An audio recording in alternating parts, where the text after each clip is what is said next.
Ours will be criticizing me. Ours will be criticizing you. Ours will be harder on myself. You'll never know how I truly have felt. Makes you wanna say, this thing really does suck ass. Makes you wanna say, even things from the past. Makes you wanna say, this is the worst thing I have seen. Makes you wanna say, what the fuck, Marine?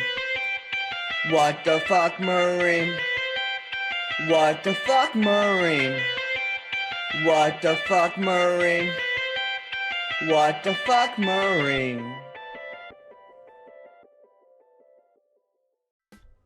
Jesus Christ, look at this mess. You know, they say how messy your room is how messy your life is. Yeah, and that's a nice analogy. Makes me feel good every day. You know what else also is a mess? Destiny 2. It's kind of strange how this weird kind of RPG-esque shooter is. And I don't know where to begin with this game, really. It's a very large game. There's a lot to it. But I don't know. I want to talk about a couple of things about this game. More just the stuff that I do in the game. And I may have a few gripes, but I'm just going to kind of explain the game a little bit and just get a little feel for it. I mean, it's just another first-person shooter, right? You just shoot things. But sadly, there's a lot more to it. There's a lot more to this game. So I guess I'm just going to put this puppy in and see where it goes.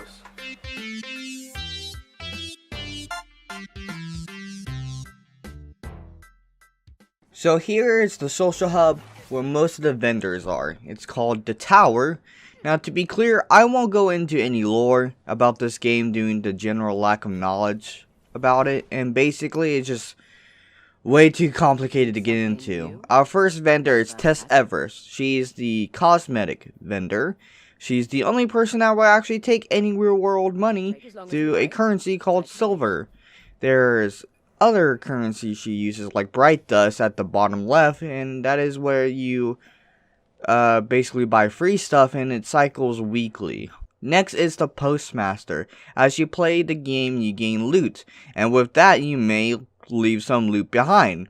The Postmaster stores your lost loot until you collect it. Simple. Most vendors have bounties. These are equivalent to daily challenges in Call of Duty. Some vendors will have 2 weekly bounties and 4 daily bounties. You can roll for a basic random bounty that gives you a very minor reward. Zavala here has that for the Vanguard game type. More on that later. Next is Banshee. His bounties are based on weapon kills to earn upgrade materials for your armor and weapons. Master Rahul decrypts certain legendary engrams, and that's basically that for him unless you want shaders. Now walk your happy ass to the lower deck to the clan vendor Hawthorne. She has 4 clan bounties to level up your clan. She's useless if you don't have friends. Like completely, utterly fucking useless. After that, last but not least is Drifter. In the fucking basement of the tower is where he resides, and he has Gambit bounties. Gambit is the PvEVP mode. Again, more on that later. As a bonus, we have the Spider on the Tangled Shore. He has upgrade materials for legendary shards, and you can get legendary shards by dismantling legendary and exotic gear. Sadly, the season vendor Crow is invisible. See, the reason why the Crow is invisible is because you have to buy the season pass. And I don't mean like a season pass that gives you 4 DLCs throughout the year. I mean a season pass like a battle pass like Fortnite. Once you buy this season pass, you'll unlock the vendor Crow, who's actually Aldrin from the Forsaken DLC. After you kill Aldrin in the Forsaken DLC, he gets revived by a ghost and goes under the alias called Crow. He doesn't have his memories as Aldrin, as far as I know, and he just knows he's done some bad things in the past as Aldrin, but he doesn't know what they are. As far as I know, I could be wrong, but Yeah, so there's some bonus bounties that you cannot access because you don't have this season pass, which is really fucking dumb. But whatever, it doesn't really fucking matter. If you don't have the season pass, and why are you even playing the game? You're not even getting cosmetics or anything, so it doesn't really fucking matter. Now on with the Vanguard game mode, specifically called Strikes. I can explain this very simply. It's a linear mission with a boss fight at the end, and you collect loot after killing the boss. Do this 3 times with a certain subclass each week, and you get better loot. Yay. This makes the game seem like a chore more than a fun thing to do. Nightfall, on the other hand, is a strike, but with separate difficulties, and there is scoring. And if you reach 100,000 points, you get bonus rewards. Again, yay. Not very exciting. Moving on to PvP, and let's just say the Crucible, which is the PvP mode, is not that fun. It's a hard enough life for me. Now I gotta play Destiny's goddamn PvP. Why won't God help me? It's a hard enough life. God, I hate this game! Alright, moving on to the superior game type after that fucking tragedy of a game type. Gambit. Yeah, everyone likes Gambit. There's a lot to explain here, so strap in. The game will start out with a cutscene that decides the faction you will face. The host or announcer is Drifter. This is his game type, and well deserving of it too. In this game type, all the enemies drop motes. You bank the motes, and the bank thing, I guess, you can bank the motes to send blocker enemies to block the enemy's team's motes, or their bank thing. Bank 5 for a small blocker, 10 for a medium, and 15 for a large. Send 2 blockers at the same time, and you start draining their bank. As you kill enemies every 25 motes you bank, you can invade the enemy team. It's best to do this when the enemy team has not banked their motes yet. You can tell by the white bar to see how many motes the players are holding. It doesn't tell you the exact number, but if that white bar is pretty big, you want to invade. Once you reach 100 motes, you can summon a prime evil, or a boss. It will spawn with 2 envoys, or envoys, I don't know how to say it, which are wizards. Killing them will give you damage boost to the boss. If you die to an invader during this, it heals the boss, but you don't lose your damage bonus. So it's important you kill those envoys. Once you drain the boss's health, it's game over. Each week, for Season 12, you can do a dungeon called the Prophecy Dungeon to get more gear. This dungeon has a very annoying gimmick though. There are knights that you have to kill throughout it. And if you kill them in the light, they drop light modes. And if you kill them in the dark, they drop dark modes. You have to do this the entire dungeon, but let's start from the beginning. I fucking hate this dungeon. Once you collect 5 modes of light or dark, you get a ball of light or dark. You can take it to a weird pool of light, or dark I guess, and press right trigger to bank it. Now, you get through the first 2 areas and you face a boss. Kill the knights and bank the motes, and you go to the damage phase. If you don't kill him, you have to go to the bank phase again. We kill him using swords, so we 1-phase him. Next is the sand area. We go to this chest to get bonus rewards. You have to wait until everyone is here because it goes away after you open it. It's fucking dumb. I hate that. Anyway, find I think 3 groups of blights, which are these balls of darkness. And then you go to the next area, which is the rotating room. You do the light gimmick, but here is a twist. There's Tolan. He's a ball of light. He will float above a pool of light or darkness, depending which one he is above. That's the type of motes you have to get. Do this a few times, I think 5, maybe it's 6, I don't fucking know. You face a pair of bosses and you complete the area. Go back through the sand area and you will go to the heaven or hell area, the most beautiful area in the game. You enter a pink spiral and then you're just greeted with a highway of scarves. I think. Yeah, I think scarves. Drive on these, but do it very carefully. This is a dark zone. This has been a feature I neglected to explain, by the way. If you die in a dark zone, you can't respawn for a good bit. For strikes, it's 15 seconds, but for here, it's like 45. So yeah, don't die. If all 3 of you die, by the way, it's game over and you go back to the last checkpoint. Reach the bottom and take a grab lift that doesn't really work half the time, and will probably kill you 9 times out of 10.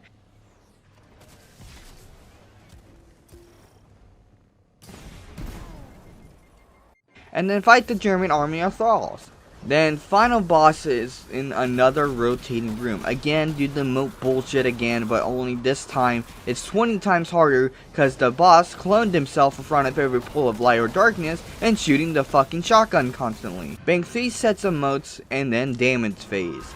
Here you shoot him and the snipers are protecting him. He has 7 million health, so this takes a couple tries. In this phase, you have to stay near the boss or else you get a status effect that will kill you. If the status effect stacks up to 10, you die, and you are out of the damage phase. He also shoots a teleporter that sends you to the beginning of the room, which is bad because he progressively moves down the room, and again, the status effect will just kill you at this point. But after you kill him, you win, and you have to do it next week. Again, and again, and again, and again. Okay, my final thoughts. Destiny 2 is a game, and though I just explained mostly the stuff that I do in the game, there's a whole lot more to do in the game. You can get exotic gear, grind to get a higher level, and do the fucking raid. But honestly, I don't enjoy this game as much as my friends. It's just way too grindy, and at the end of it, each season raises the level cap, making it easier to level up, so it doesn't really matter unless you want to do the in-season things like the raid or nightfalls, or even the dungeons. The game is beautiful, and Bungie, who previously made the Halo games, has improved visually of how games should look. Although it doesn't look better than Halo 4, but definitely looks better than Halo 5. But compared to previous games they made visually, this game is beautiful. But the score is something left to desire. I don't like the game's music, and compared to Halo 3, the music sucks. I have to turn it off, and I usually just play Kingdom Hearts 3's soundtrack over it, which fits surprisingly. Just take a listen.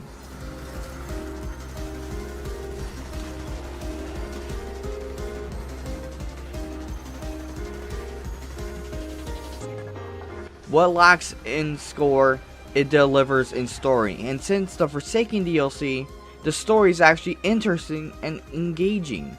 It just sucks it takes losing the best character the game had to offer to push in that direction, and if I remember this right, it's a huge change from Destiny 1 where most of the lore was on Bungie.net. Anyways, but compared to Borderlands, I would run an area of Borderlands way before running 3 strikes or doing a nightfall. The stuff in Destiny feels like a chore, not a fun thing to do. Think about it. It's a weekly thing you do to earn something. It's a literal chore. I'm just hoping the story is just good in the future and actually compelling like it has been lately. Yeah, that's about it with Destiny. I mean, look at this game. It's just a grind. It's just a fucking grind. It's always been a grind. And you be having people who's like season level 999 plus, and you'll be sitting there like, I can't even get past 50. I play this game as often as you do. I don't see what you're doing. I don't know if you're getting more bounties than me. But it's a fucking chore. This game is just a chore. Everything I explain to you, you have to do every week. Every week, you do those things. And, like, it's not even fun. Like I said, it's a chore. I hate it. It doesn't matter. And I don't know, dude. Like, I'm just fed up with it. This game sucks dick. I'm being honest. This game just sucks. It just sucks. You have those people who will play it just to play with their friends like me, or you'll have people who play religiously, and it's like their fucking second religion. So, like, this game, you have to have a certain taste for it. You just have to have a certain taste for it. Fuck that game. I'm done. See you, bye. I see you Marine Spartans in the next mission. I'm freaking done with this shit. I'm done!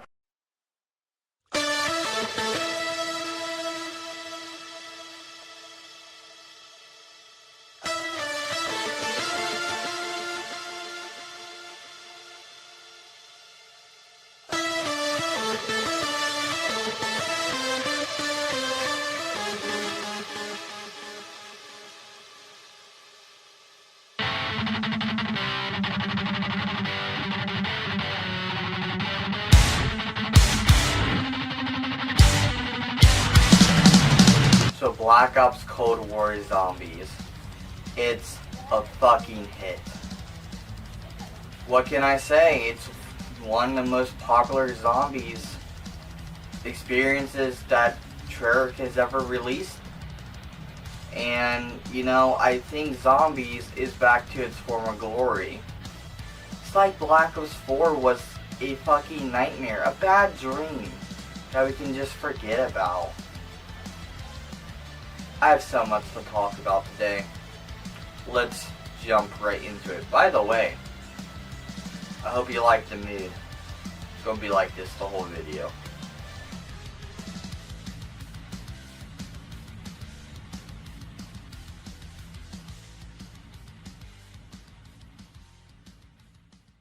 Now things work a little different here. One thing for sure, all that bullshit that was in Black Ops 4 stayed in Black Ops 4. No talismans, no elixirs, no gobblegums, no consumables exist at all in this game.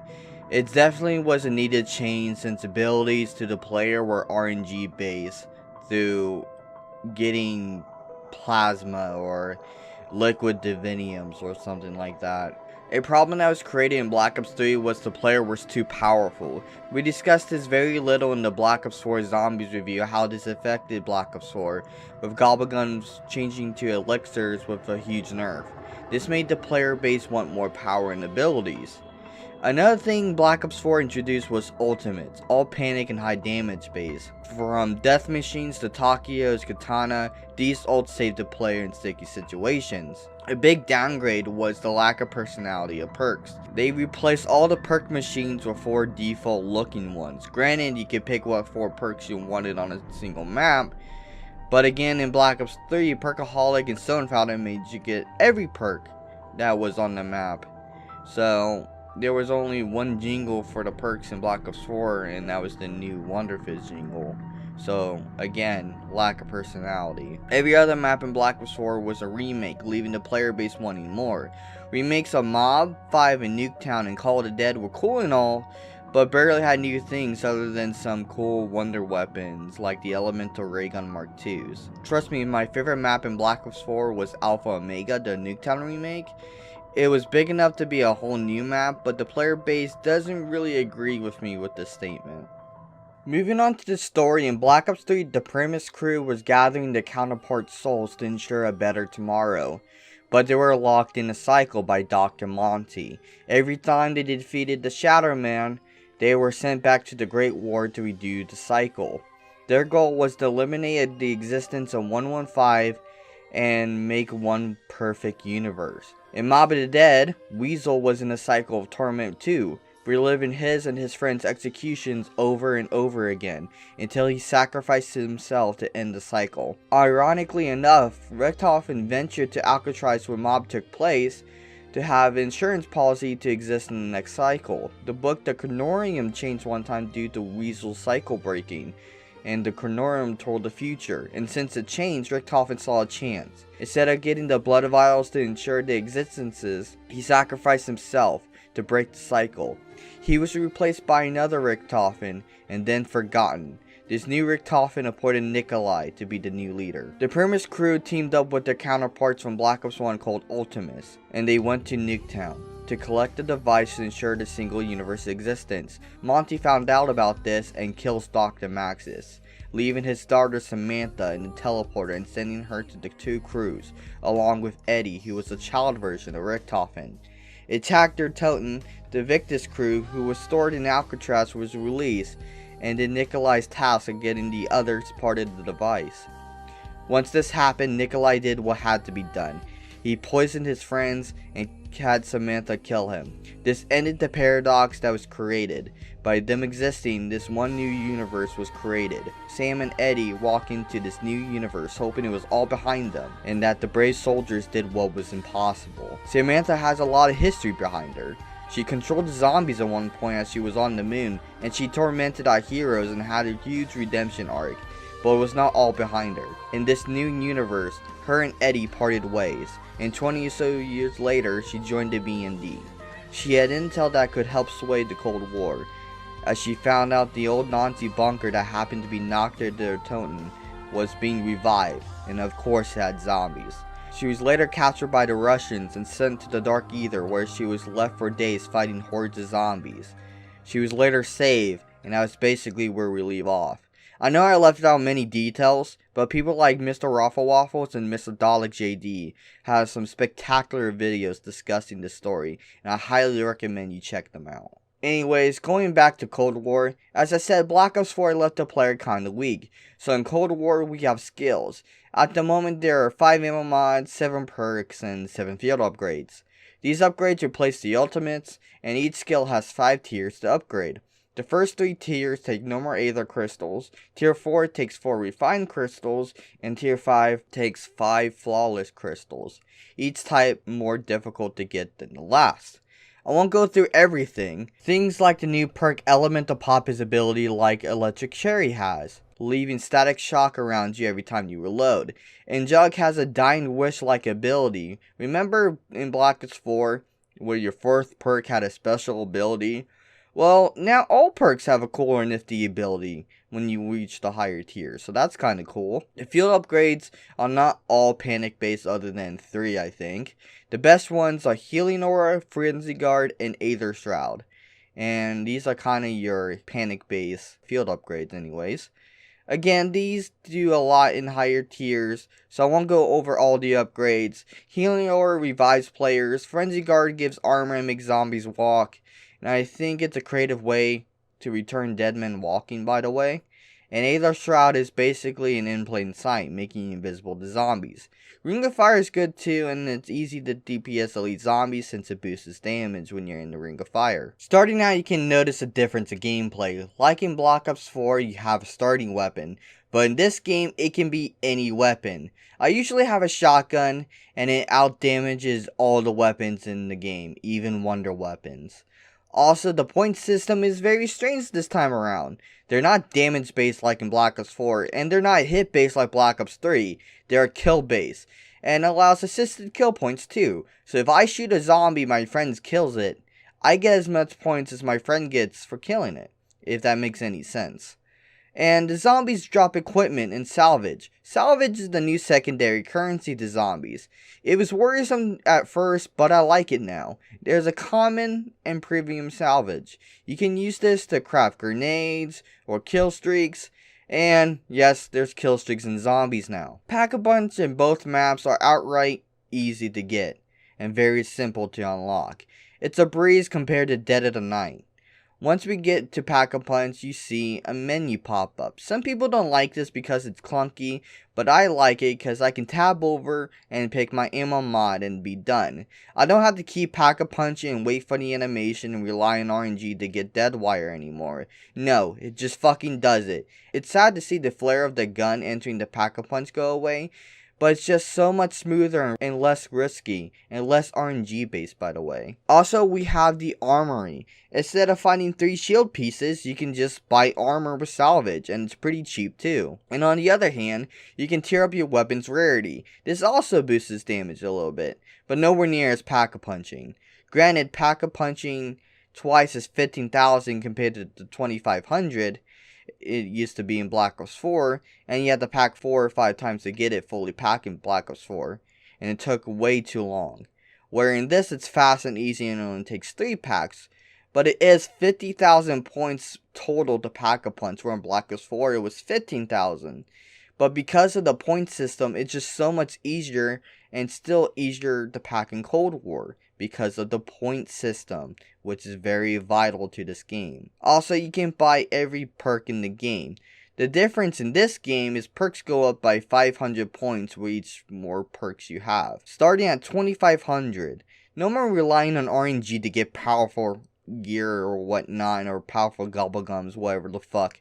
Progression is satisfying, and once you have every perk, all pack guns with full armor and max rarity guns, I can say I have never felt this powerful in zombies. Well, maybe except from Black Ops 3.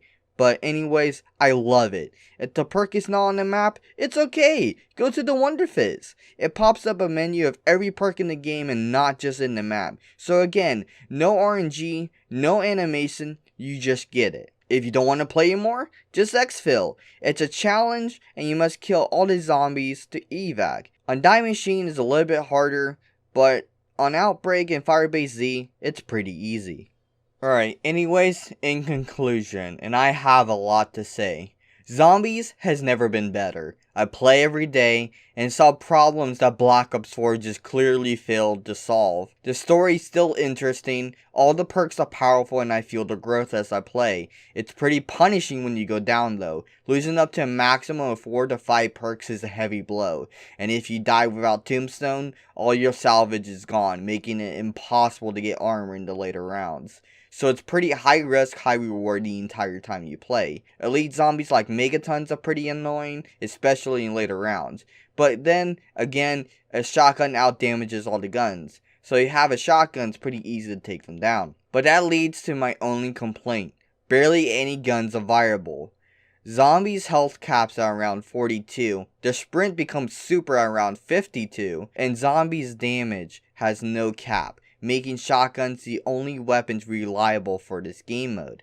It's all sunshine until you don't use a shotgun. I think it's an easy fix. What they have to do is just buff every gun to the levels of the shotgun, including wonder weapons. If you want to be real here, I think wonder weapons should outdamage all guns. The ray gun received 3 to 4 nerfs since launch, and these need to be reverted as soon as possible, since shotguns truly outdamage every gun. Snipers used to be powerful like the Dragon from Black Ops 3, but now are completely fucking useless.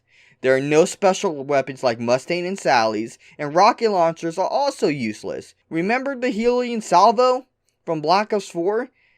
That gun was needed to DPS bosses, especially main quest final bosses like the elephants from 9. Again, rocket launchers are useless. Skills have been made to buff these weapons, but only on a maximum of 25%, which is barely noticeable. Trust me, I'm fucking sick of using a shotgun. I want to run a goddamn assault rifle for once. But it's useless by round 30, and I usually go for round 50 games. The 1911s are okay, well, for criticals, but nothing more. This is my major gripe, and it's a huge one because some of my friends refuse to use shotguns and try to hit the box and pick a sniper or a warp 8 on Outbreak. I'm talking you to Quentin, thank you very much. And then they wonder why they go down by round 15. Well, not just Quentin, but all my friends in general who don't use a shotgun. Well, because every gun sucks, except for the goddamn shotgun. Also, some aesthetics are gone. Pack-a-Punch has the same camo on every map, including Outbreak. Take a look at this classified camo. It's dope, and every map was unique in this. It was exciting to see your new camo. Classic perk machines are back, including Jingles, which is a plus, but what was exciting about buying the perk was your character's quote. In Zombies, the 4 different characters in each map had different personalities. Whether to be funny or cool, they had funny or cool things to say. Not just buying perks, but rebuilding barriers, killing hordes. In Cold War, the only thing the operators comment on is killing hordes. The only type of operator that has these type of quotes is Samantha. Hearing her taunt zombies and laughing as Deadwire takes out hordes is satisfying. But the other operators just say zombie KIA or zombie down, which is boring. I understand there's over 10, maybe 15 operators in the game, so recording unique zombie lines for pack-a-punching, drinking perks, rebuilding barriers, and unique character conversations is just out of the realm for this. So it's up to Weaver and his crew to get the personality for every map, which is a fucking crutch. I'm sure Weaver has his back broken for carrying the entire fucking story. Hopefully Sam has more of a part in the future since she's the last known survivor of the original zombie story. Eddie is nowhere near to be found and only vaguely hinted at in the intel from Outbreak. Overall, the game is geared to the casual player like me, And the Easter egg main questline philosophy is easy main quest, hard side quest. I can get to round 50 with ease, where before that wasn't possible until casual mode in Black Ops 4. But you must adapt or die. I've seen casual players like the Actman saying he goes down constantly because he said it promotes training and camping as the two only viable playstyles, and I agree wholeheartedly. No more going wherever you want like Kino. Nope, if you don't train or don't camp with the ray gun, it's over. Kiss that deer round 100 run goodbye. Fuck you.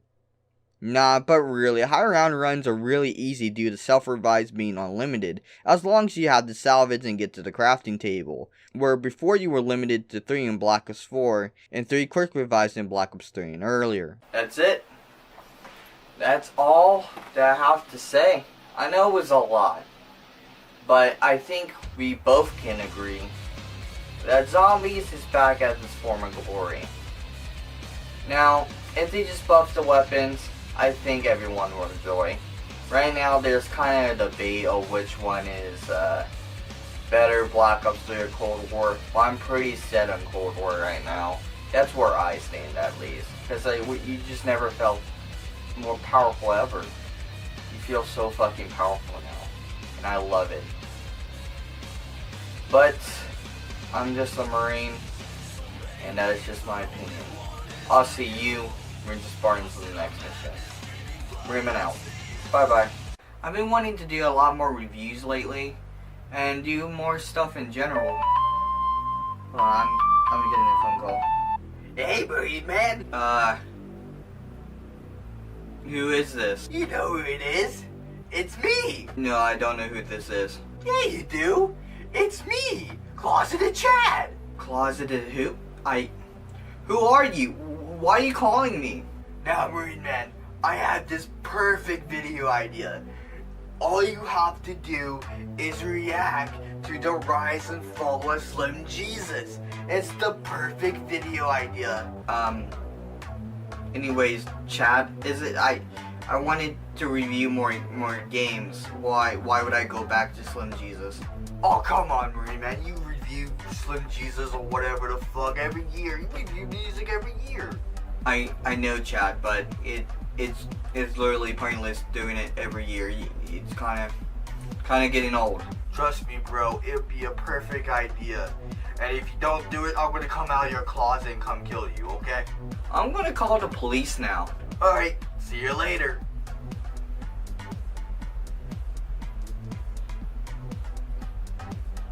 Closeted Chad. Closeted Chad. Oh no.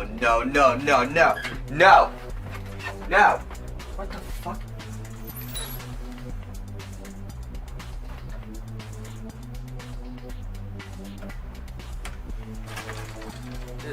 There's no one in there. Alright. Okay. So I guess this time we're gonna look at the rise and fall of Slim Jesus. Now, who knows what's gonna happen? What does this video have in store for us? I don't even know. It's some British dude, and he thinks he knows everything, I guess. I did watch a little bit of the video, to be honest, and I was actually astonished of what I saw and heard. Going and saying things like Slim Jesus' real name is Clarence, which isn't true. I've known Slim Jesus. I met him in person. I went to school with him. And in fact, his real name is not Clarence. It is Robert Church. So, okay. But we're just gonna go ahead and get into it.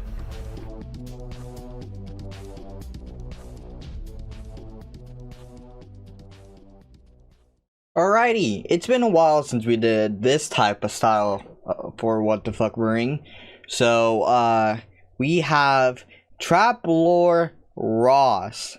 I guess he just makes a living off of talking about trap. I don't know.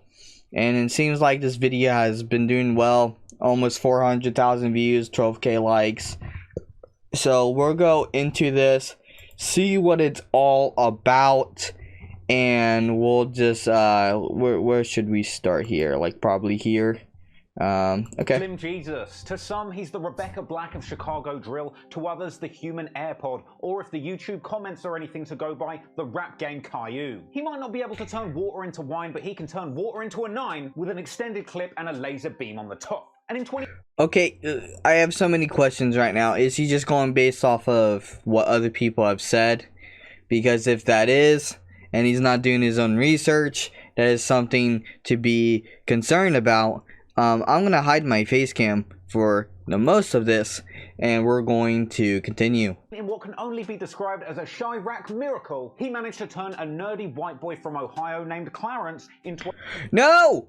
His name is not Clarence. You're wrong, sir.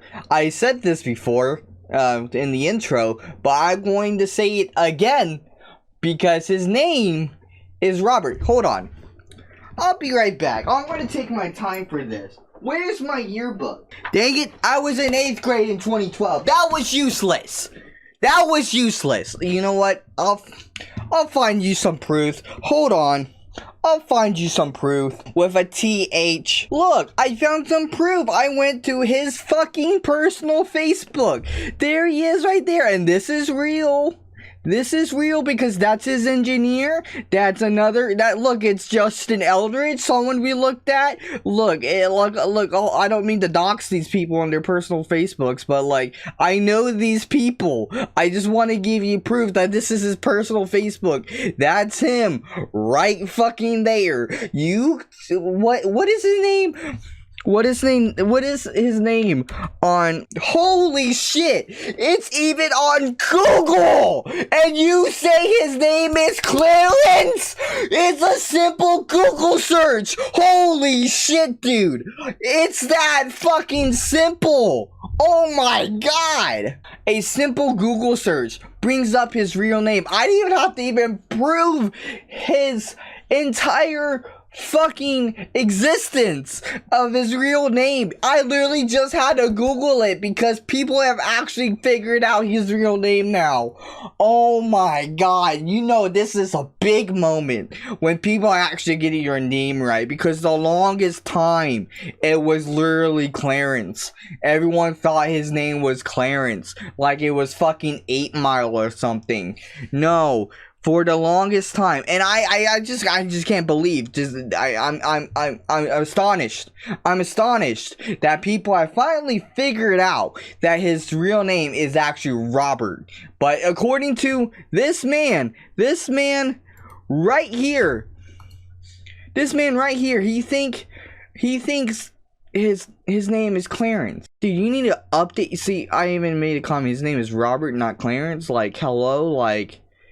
Just Google it. You couldn't Google it? Sorry, I just went off on a huge tangent. We're just gonna keep going with... Usually when you see a disclaimer at the start of a Chicago Drill video, it can loosely be translated into warning. It was pretty much easier for us to just bring all of our guns from home for this video, so if the feds ask, they're props. And also, my ops aren't dead, they're just sleeping. Now, Slim Jesus later told... I mean, that's true. That is very true that, those were real guns, and they just said it wasn't real guns because it was easier that way.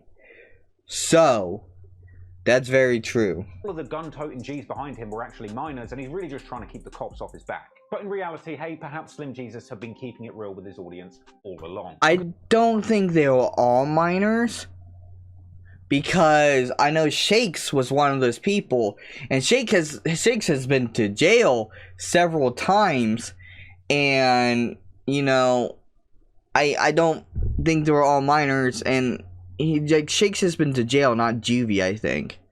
So, I don't know. That is a big, I don't know about that one, Chief. Actually gets rolling, we get a pretty surprising sight. Yes, it's a gun-toting rapper surrounded by a bunch of G's, but in this particular case, that rapper is a very skinny, very pale, and frankly, very dorky-looking white dude. Man, look who is here to talk about being dorky. Look at your hair. No, I'm not going to go there because it is literally against YouTube's terms and service.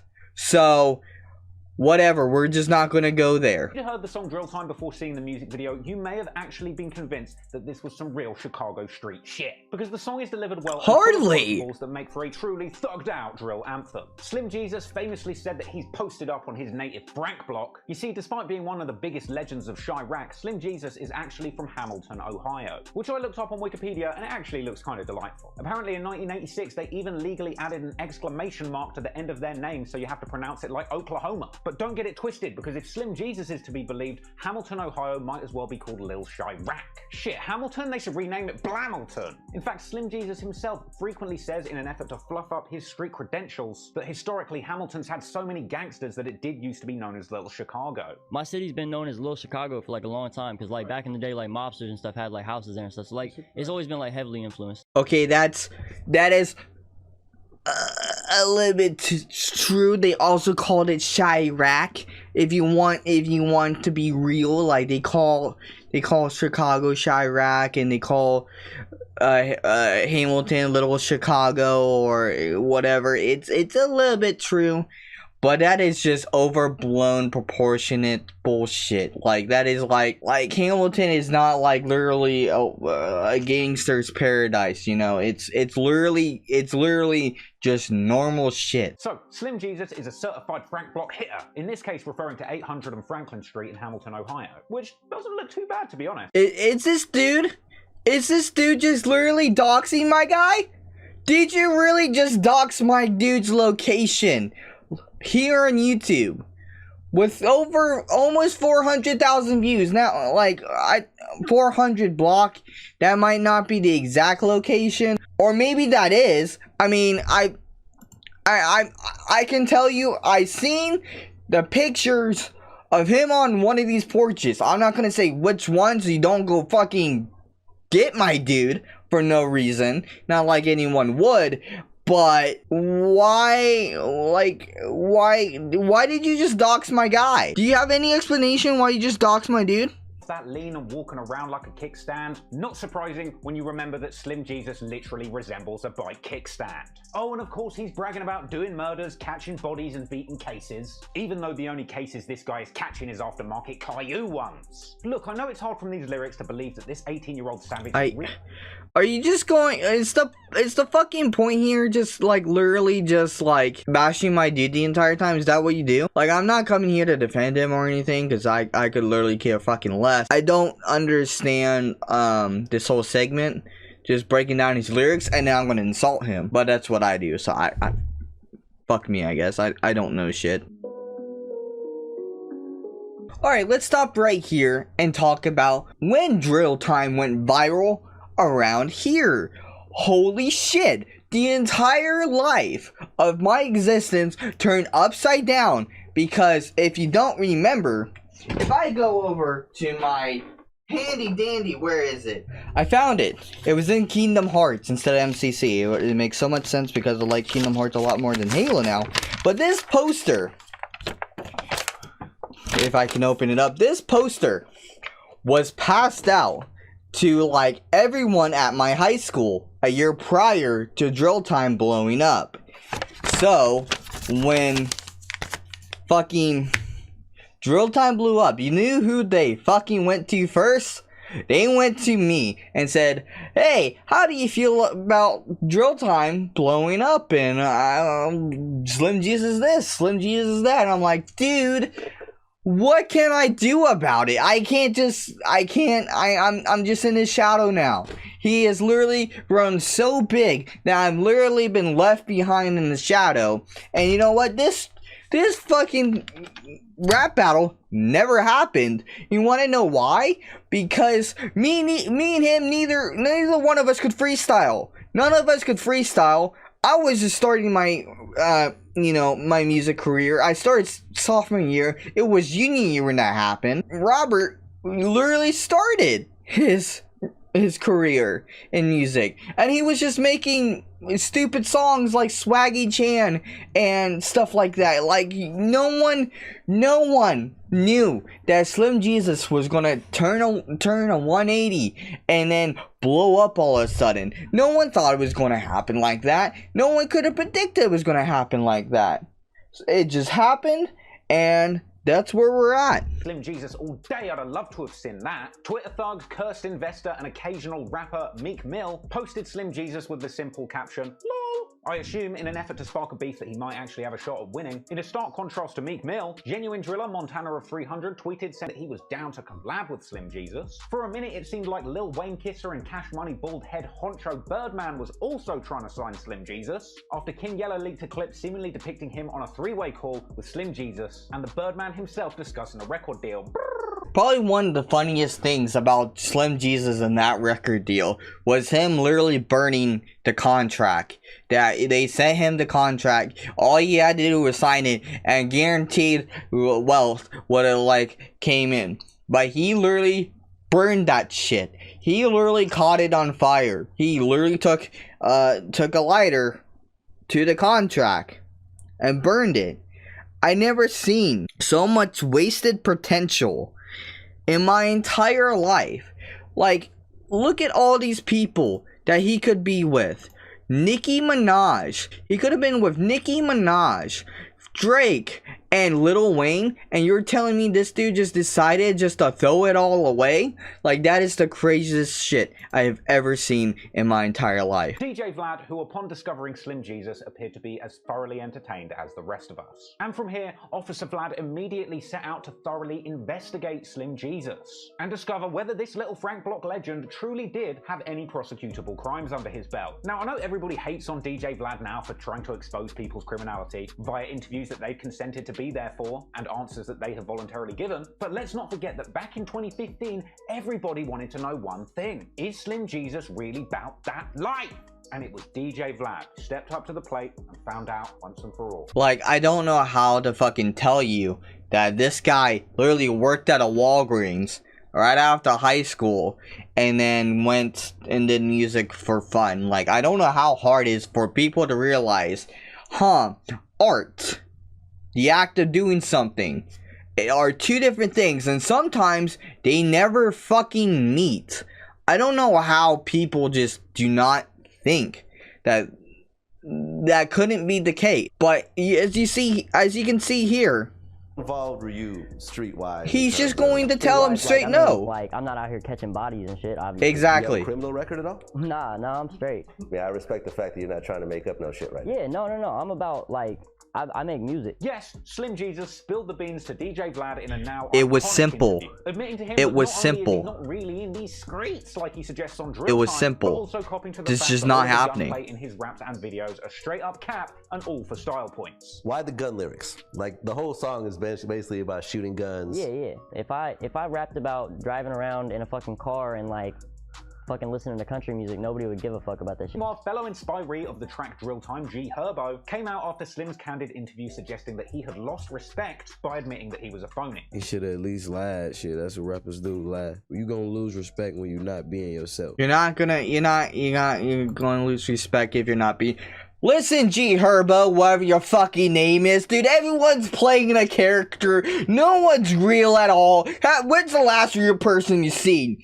None. Never. A real person doesn't fucking exist. We're all characters in this fucking weird-ass story called life right now. No one's fucking real. No one's being legit.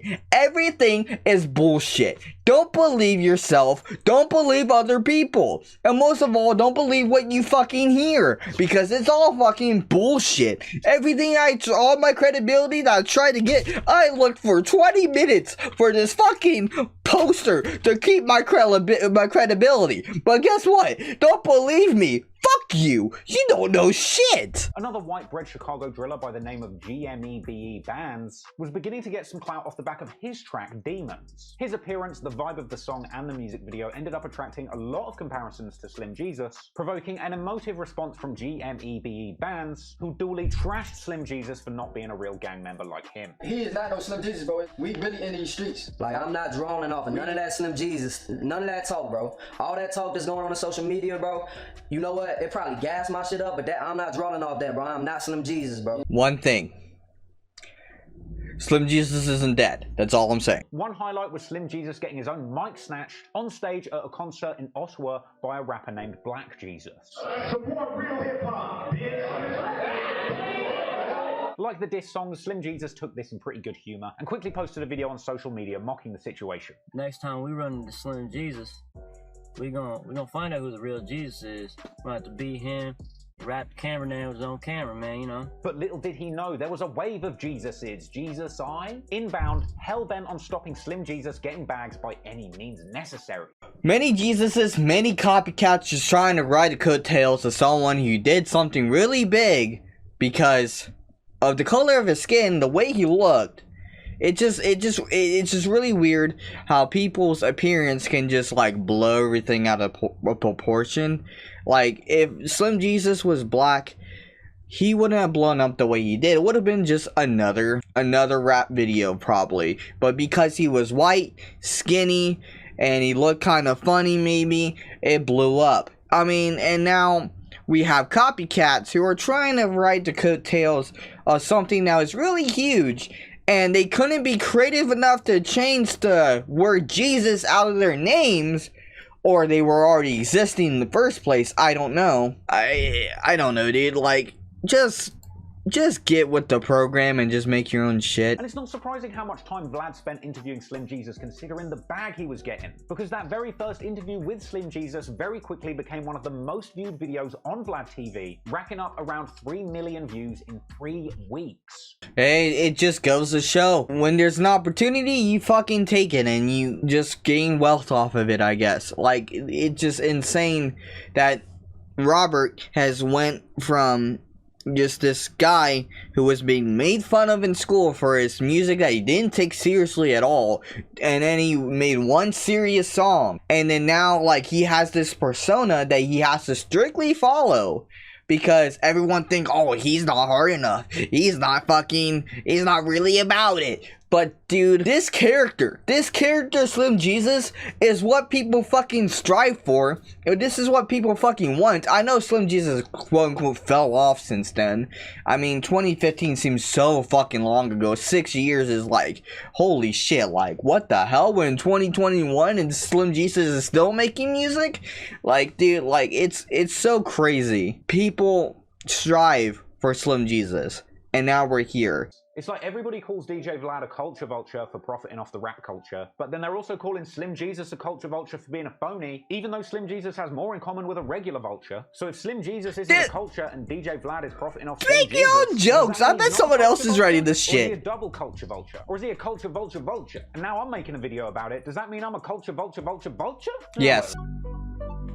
Oh my god, how long is this video? We're almost done. We're almost through this. He also managed to turn what clout he had gotten from real Chicago drillers who could see the potential of the clout package that Slim Jesus was into an all-star drill time remix that featured a grimy lineup of true Chirac shooters: P. Rico, King Yeller, and Killer Kells. Ironically, all people who would have more or less considered Chief Keef an op. Slim Jesus even assembled this crew of drillers in person like some kind of GD Avengers for the Drill Time remix music video, which had Slim Jesus out here looking like he'd won a radio phone-in competition to meet his favorite Chicago drillers. And despite all of the hate, Slim Jesus continued rapping and dropping music. I remember that World Star Hip Hop Drill Time remix. Holy shit, talk about someone that looks like they just don't belong.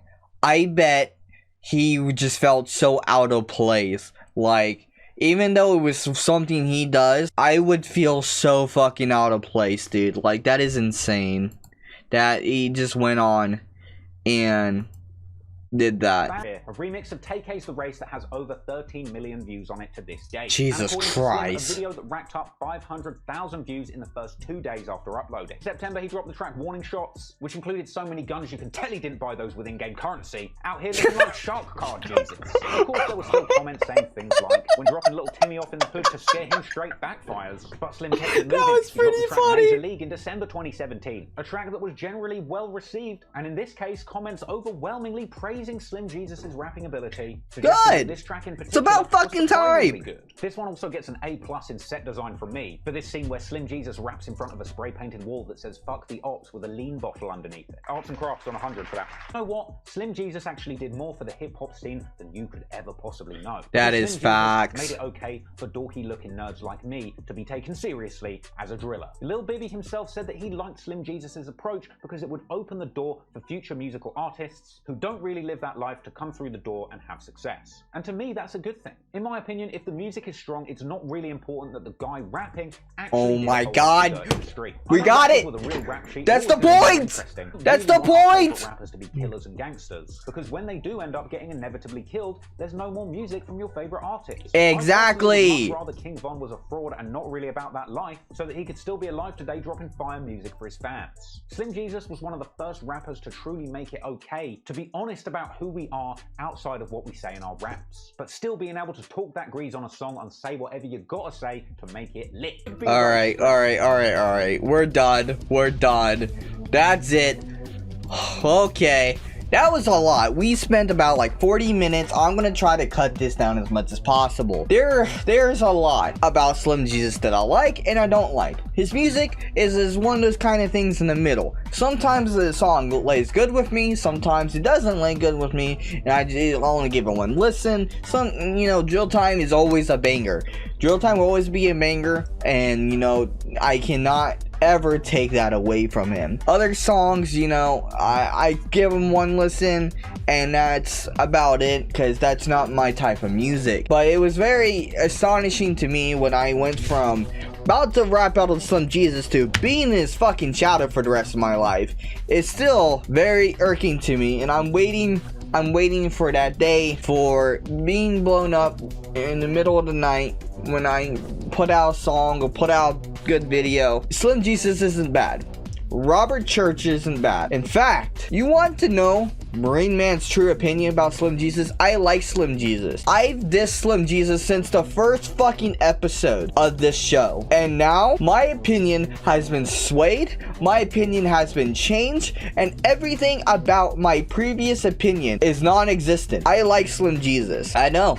It's crazy. Holy shit, that was a lot to go through. And the main thing I want you to get out of this is that anybody can make it. If some fucking Caillou, hair looking ass, whatever the fuck the insult was, can make it to 13 million views or whatever per video, whatever it fucking was, anyone can make it. It's just that simple.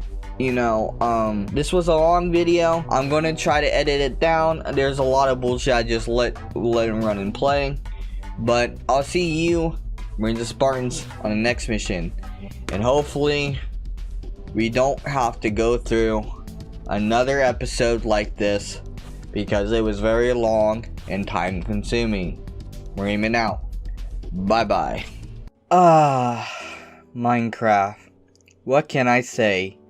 The ultimate sandbox game that began in 2009 and finally releasing in 2011.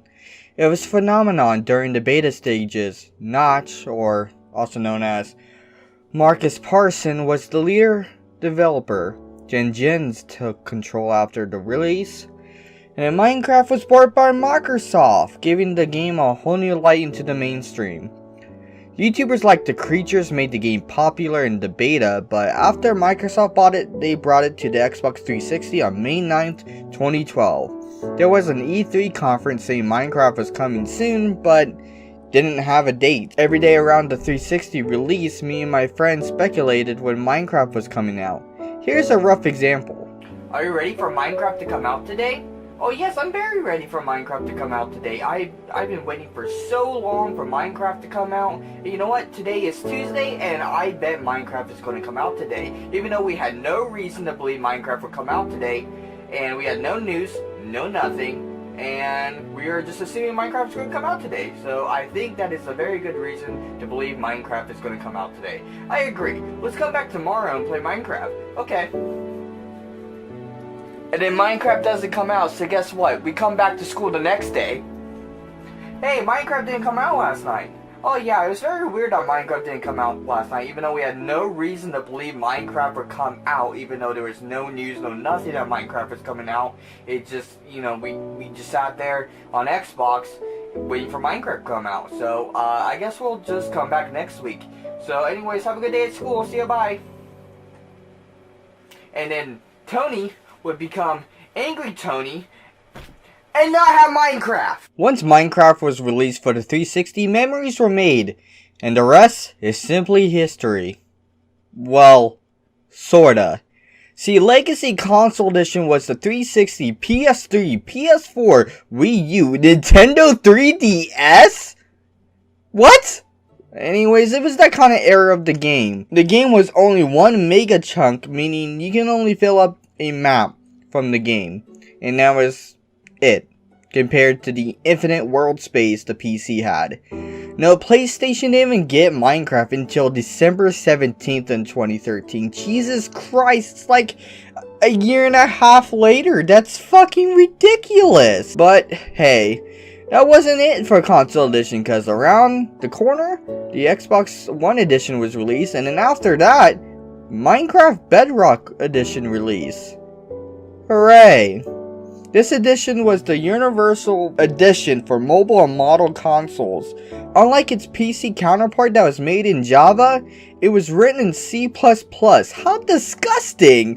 Gross! It's such an old fucking language. Java isn't a fucking new language either, but C++? That's like ancient. At least I believe it is. Now this is where it gets weird. Microsoft started monetizing big time, and it made a whole marketplace for it.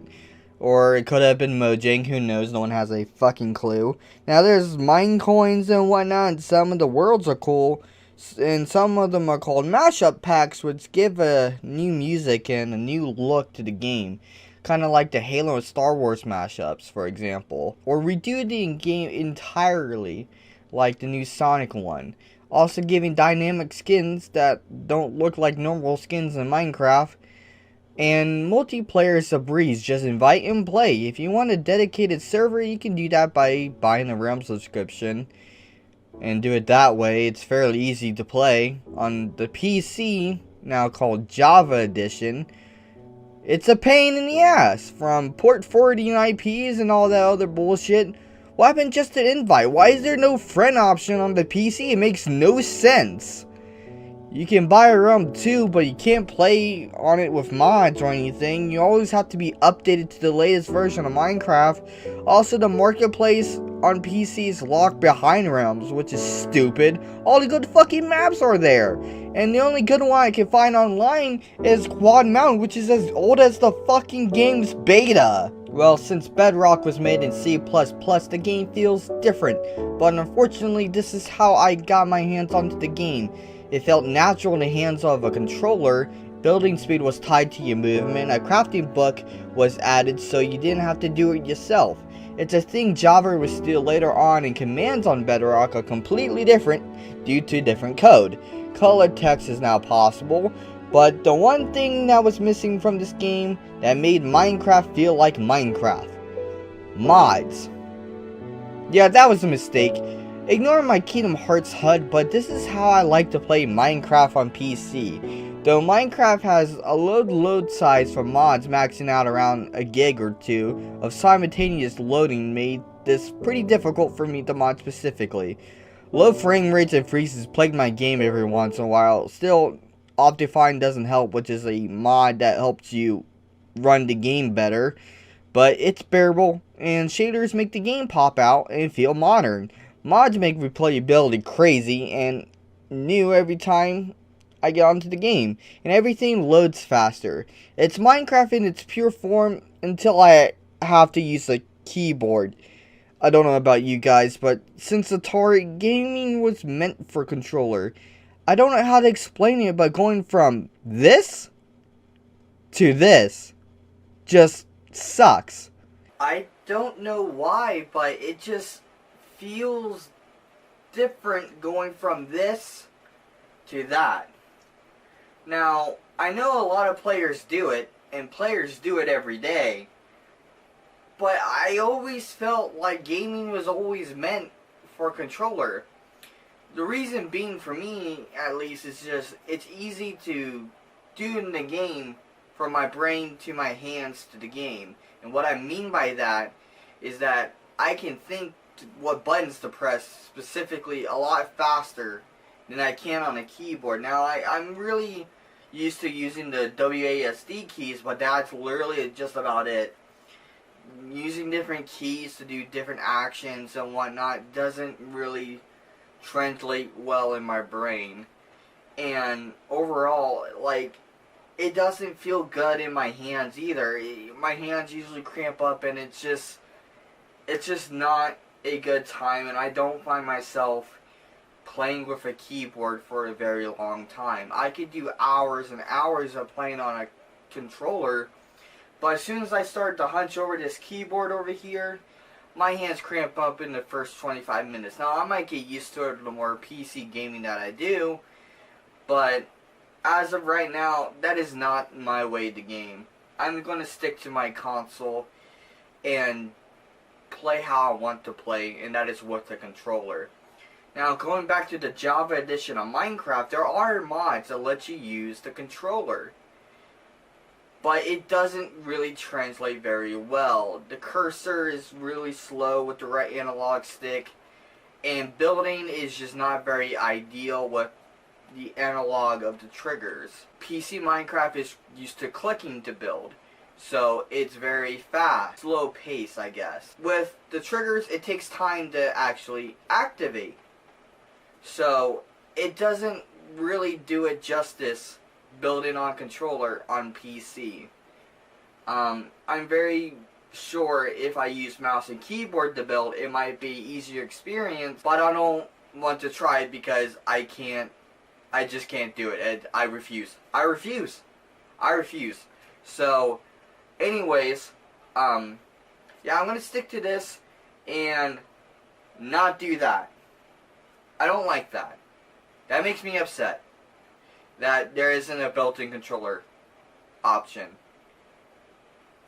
Mojang, fix this. Like I said, building feels different on PC, and I can't move and build on PC. I know I said it's faster paced on PC, but it's really not. I have to articulate how I have to build with this, or else I place more blocks than I want to. It sucks. Bedrock building is fluid, but no mods make it boring. It's vanilla Minecraft. Granted, you can get mods into the game by going to the game files and adding on add-on packs from online to add-on mods, basically, but it's not recommended. It's pretty complicated and whatnot. It's pretty disgusting, and you have to buy third-party apps to help you do it.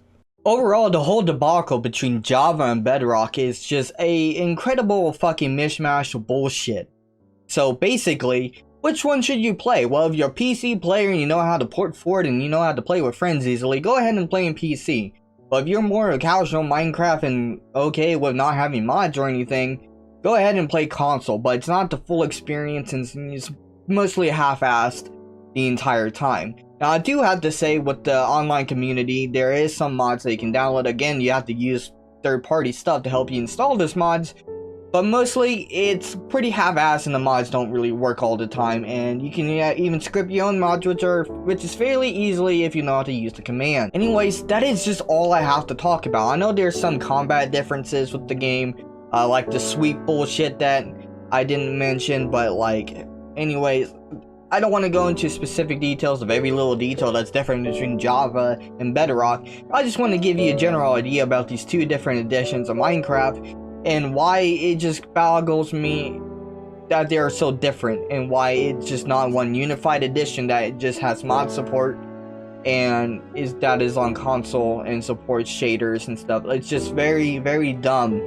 that these two games are the same game, but they're the different game at the same time. It doesn't make any sense to me. Well, I'll see you Marine Spartans on the next mission. Marineman out. Bye-bye. Ever since the beginning, I've been critical of things on this show, mostly just music and video games. I'm critical of them just because I want them to succeed.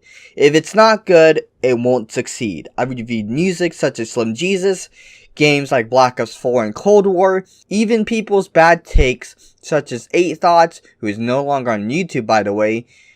And we are 22 episodes in on our journey, but why did I do this show in the first place? Well, let me show you, and please bear with me while I explain all of this. This game sucks. Meet the Angry Video Game Nerd, the main inspiration of the show. But what is the Angry Video Game Nerd? Well, James Rolfe made up this character to basically make a joke about a guy complaining some old ass games that were irrelevant and no one cared about. but people started watching it and it was actually funny. Back when YouTube was independent, he uploaded a video from his VHS tape to YouTube in 2006 of him reviewing Castlevania 2 Simon's Quest. It was more or less him complaining and walking through the game, but it was charming. He appeared in front of the camera during the second episode of the AVGN, which was Dr. Jekyll and Mr. Hyde. Also, as a side note, at this time he wasn't even the angry video game nerd, he was the angry Nintendo nerd. After this, the character would be called or referred to as the nerd within the show. This usually comes into play as the other characters are introduced, because calling him James, which is his real name, was not very ideal.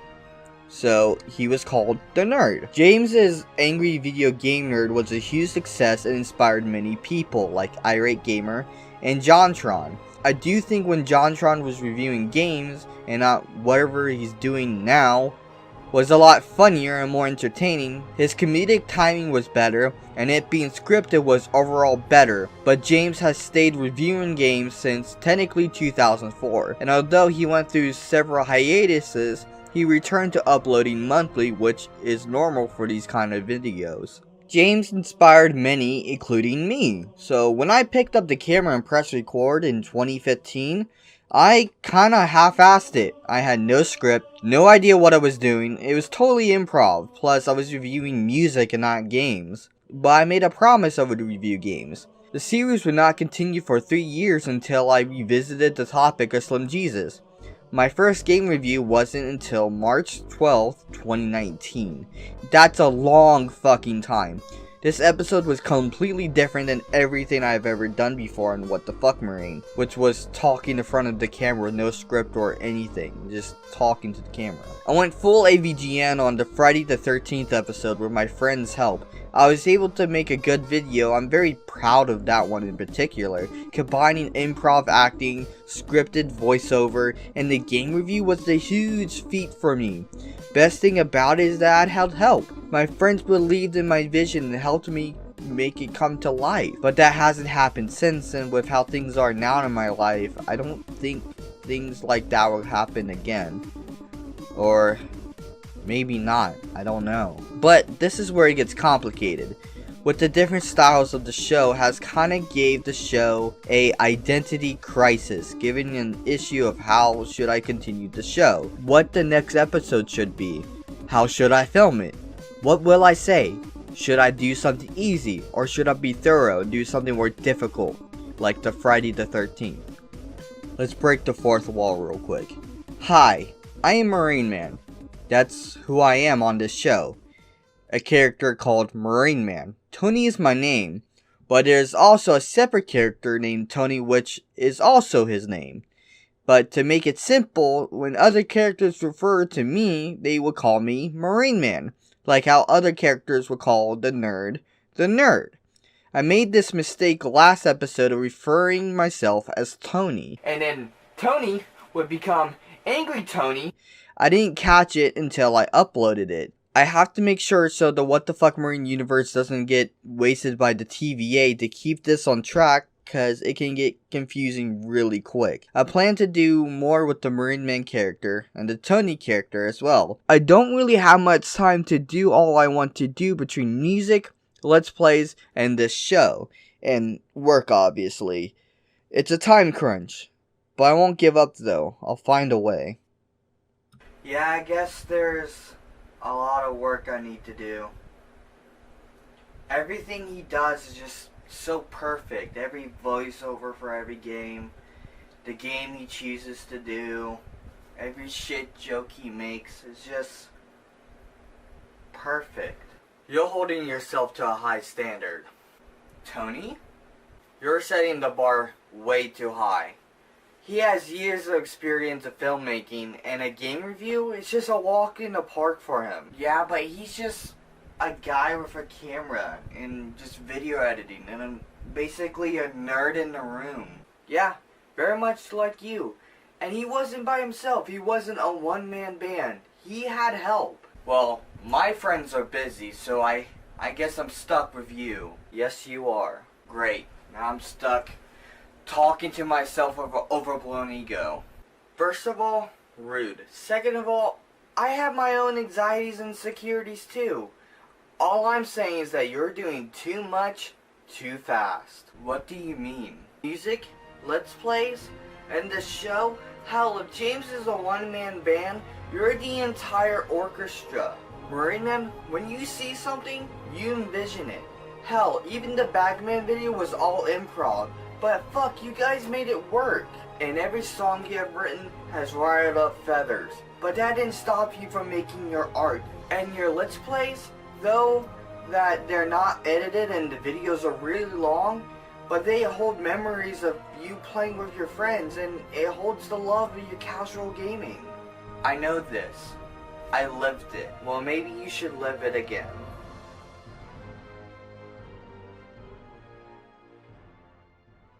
Sniper Assassin, my first Let's Play. It was 2012, and I was watching a lot of Uber Hacks and Nova and Markiplier, the two who inspired me to do Let's Plays.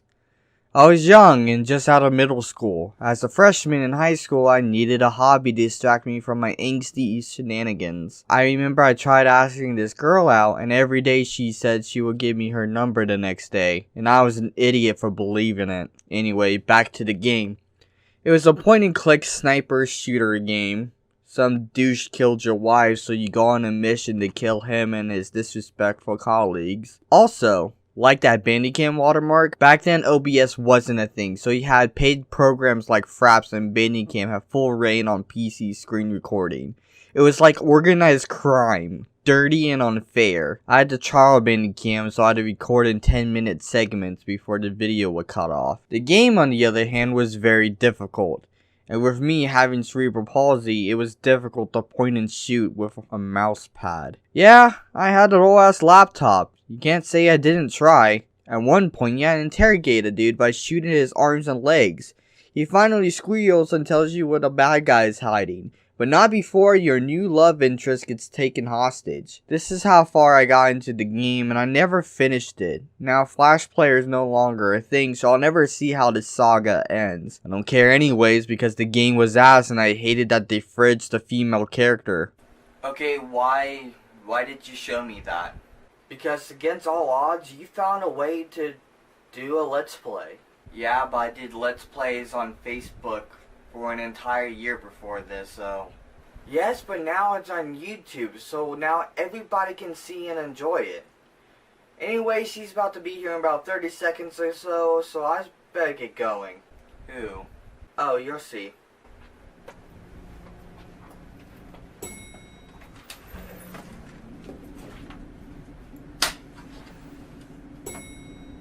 I guess it is true. I was inspired, and besides the limitations, I found a way, but I don't see that I can make something as big as James does. Hey, Marineman. Oh god, not you. So you want to talk about your show, eh? Not with you, chatting. Didn't you threaten to kill me like an episode or two ago? Don't worry about that. All that matters is that you're gonna look at your show starting with the first episode. Here you go. Slim Jesus and Clout Legacy. I'm sure I don't have to go over who Slim Jesus is since he is so talked about on this show to the point where I don't care to trash talk him anymore, because one, I like his music, and two, he is actually a nice dude and his engineer is the hardest working person on this planet. Shout out to B-Raw, by the way. So let's talk about Clout Legacy real quick. They were a group that quote and unquote rappers who made music about guns, drugs, and money and all that. And they were in school, by the way, so it was low-key kind of scary knowing that these guys were flexing guns in music videos while they went to my school, so yeah, there's that. They would later split up and pursue different projects, but not before Drill Time release. This episode was made right before Drill Time's music video, so this was my most popular episode, holding at 2.4 thousand views, riding the coattails of Slim Jesus' popularity. The episode itself was improv, and just me cracking jokes at Slim Jesus and Clout Legacy with visual effects to help punchlines, giving the more JonTron feel of the episode.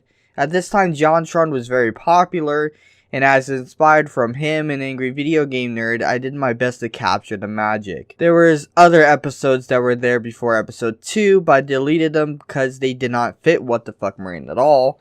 But episode 2 started the reaction style episodes, where simply I would react to what video I seen or whatever, but it was edited. Not much more to say on that, just watch it for yourself. Other episodes like this are the 8 Thoughts video, the Autism Speaks video, the Social Cues and Obsession video, and all the Hamilton Music episodes. My first game review and the start of the scripted styles was Black Ops 4 Zombies. I was nervous about this one. Its runtime was only 12 minutes compared to the usual 20, and this was the testing the waters of how I should do game reviews. I wanted it to be longer, but didn't want to bite off more than I could chew, so I settled with what I had. Finally, we had the recap style, which was me explaining lore over a plot of a game through cutscenes and whatnot. This was the Halo 5 and Melody and Memory episodes. These were my Christmas episodes as well. I like these because they're improv and reaction put together. Also, I was familiar with the topic and the source material, so I'm not always pulling shit out of my ass. And no, I'm not constipated, I'm just making metaphors. With all these styles, I guess you can say, it makes WTF Marine unique, and you don't know what you're going to get from episode to episode.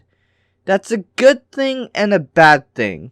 It bothers me there's a lack of structure, but it makes me feel that this show is fresh and new every time. Honestly, I don't know if I have it any other way. Alright, Chad. I see why you made me take a second look at the series. It's very unique. I like the way that I'm doing it. Good. There's one last thing we must talk about. Who are you? My name is Onyx. I am your nobody.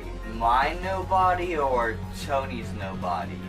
Well, actually Tony's... You know what? Silence! We must look at the last art form you participate in. Your music will now be judged. Fine, if this is what it has come down to. I started making music back in 2014, so my sophomore year. While I was using Let's Plays as a way to distract myself from my anxieties, I used this as a release of emotional tension. So when I released my first album to start, there was surprisingly a lot of backlash, mainly because I used names in the lyrics. But when that happened, people were talking about it. It was controversial and somewhat popular. My music was going to be a one-time thing, but I couldn't stop there. So the next year I released the Marineman LP, my junior year album. It was heavy focus on the school life. The album held my classic theme song, aptly named Marineman. The song was about how I survived my suicide attempt and came back into the real world stronger than ever. This was also the album where I started posting my instrumentals of the song, so if people liked the instrumentals enough to remix them, they could. I think it's a nice gesture. This was the album where I wrote a girl in my dreams a love song and showed it to her on the bus. But this is where the obsession started within me. I liked her, and perhaps a little bit too much. But the controversy in my music reached the all-time high when the third album hit, the Hamilton finale. It was originally called the Hamilton High finale, until the school told me to change the name or face consequences. This album dived into the thought of my obsession, but not blatantly stating it.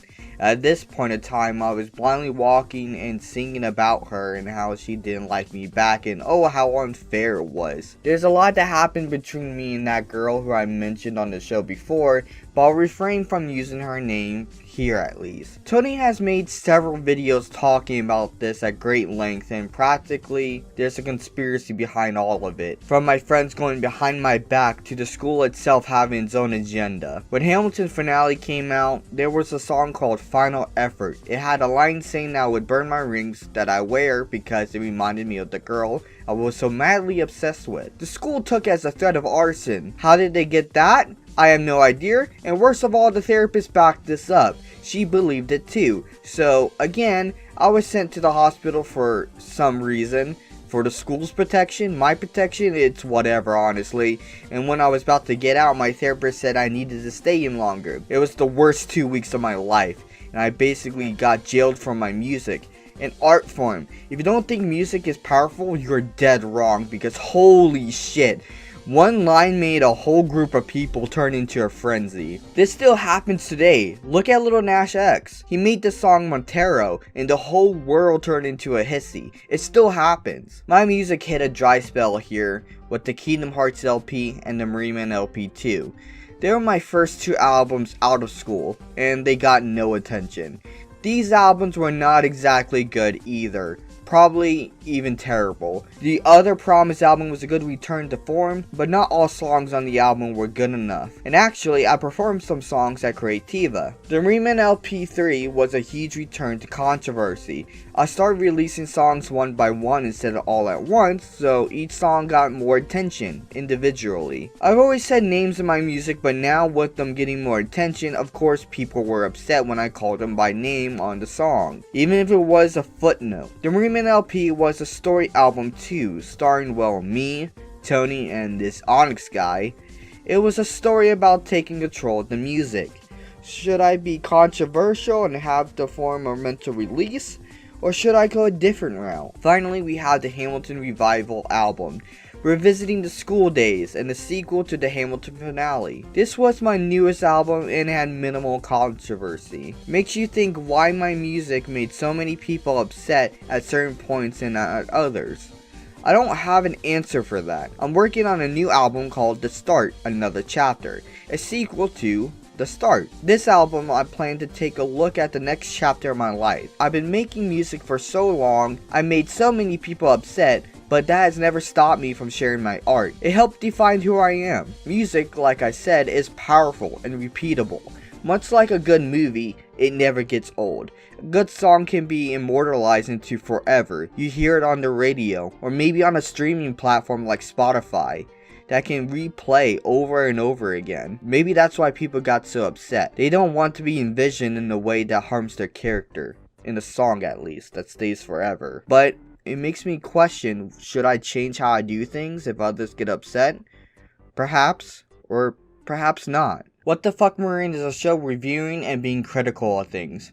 When I wanted to do YouTube, I started with Let's Plays. Although the quality and overall video production and game choices were absolute shit, I enjoyed the simpler times before face cams and streaming. Before, your videos had to have visual jokes every 5 seconds like every Markiplier video now through editing and whatnot. I still do things old school. The episodes are an hour long and I'm just commentating over a game. The show is unique with all the different changing styles. I'm glad I did this show this way. It gave myself the creative freedom even if it lacks structure.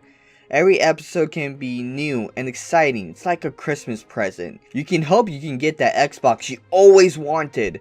Or you could get a PS5. Though not what you were expecting, but very pleasurable to say the very least. Very similar to a What the Fuck Marine episode. Maybe you like those reaction episodes the best, but you might get an episode as good as Friday the 13th.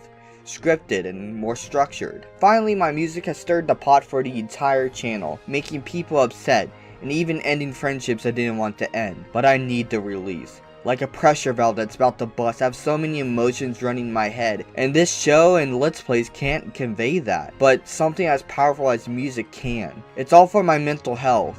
And without it, I may not even be here. Granted, I could have avoided some situations if I didn't include names, but hey, can't change the past. Each of these, let's call them art forms, are things I can improve on. Shorter episodes on Let's Plays with maybe more editing, more structure in the show could help out a bit, and maybe less name dropping in the music side of things could be good too. But maybe that's what makes this YouTube channel mine. All the little imperfections, all the minor mishaps, and a bit of confusion to give it something. I was worried about my identity. I felt like I lost it. But maybe I had my identity this entire time. Maybe all these things are what makes me me. Free games has taken the market by storm. And so with free games, you get things like Fortnite, you get things like the new Enlisted game, and then you get things like Splitgate. So all these free games are kind of different in their own way. Fortnite's a battle royale, Enlisted's a World War II game, and Splitgate is a futuristic kind of team arena game. But let's talk about it a little bit more. What makes Splitgate Splitgate?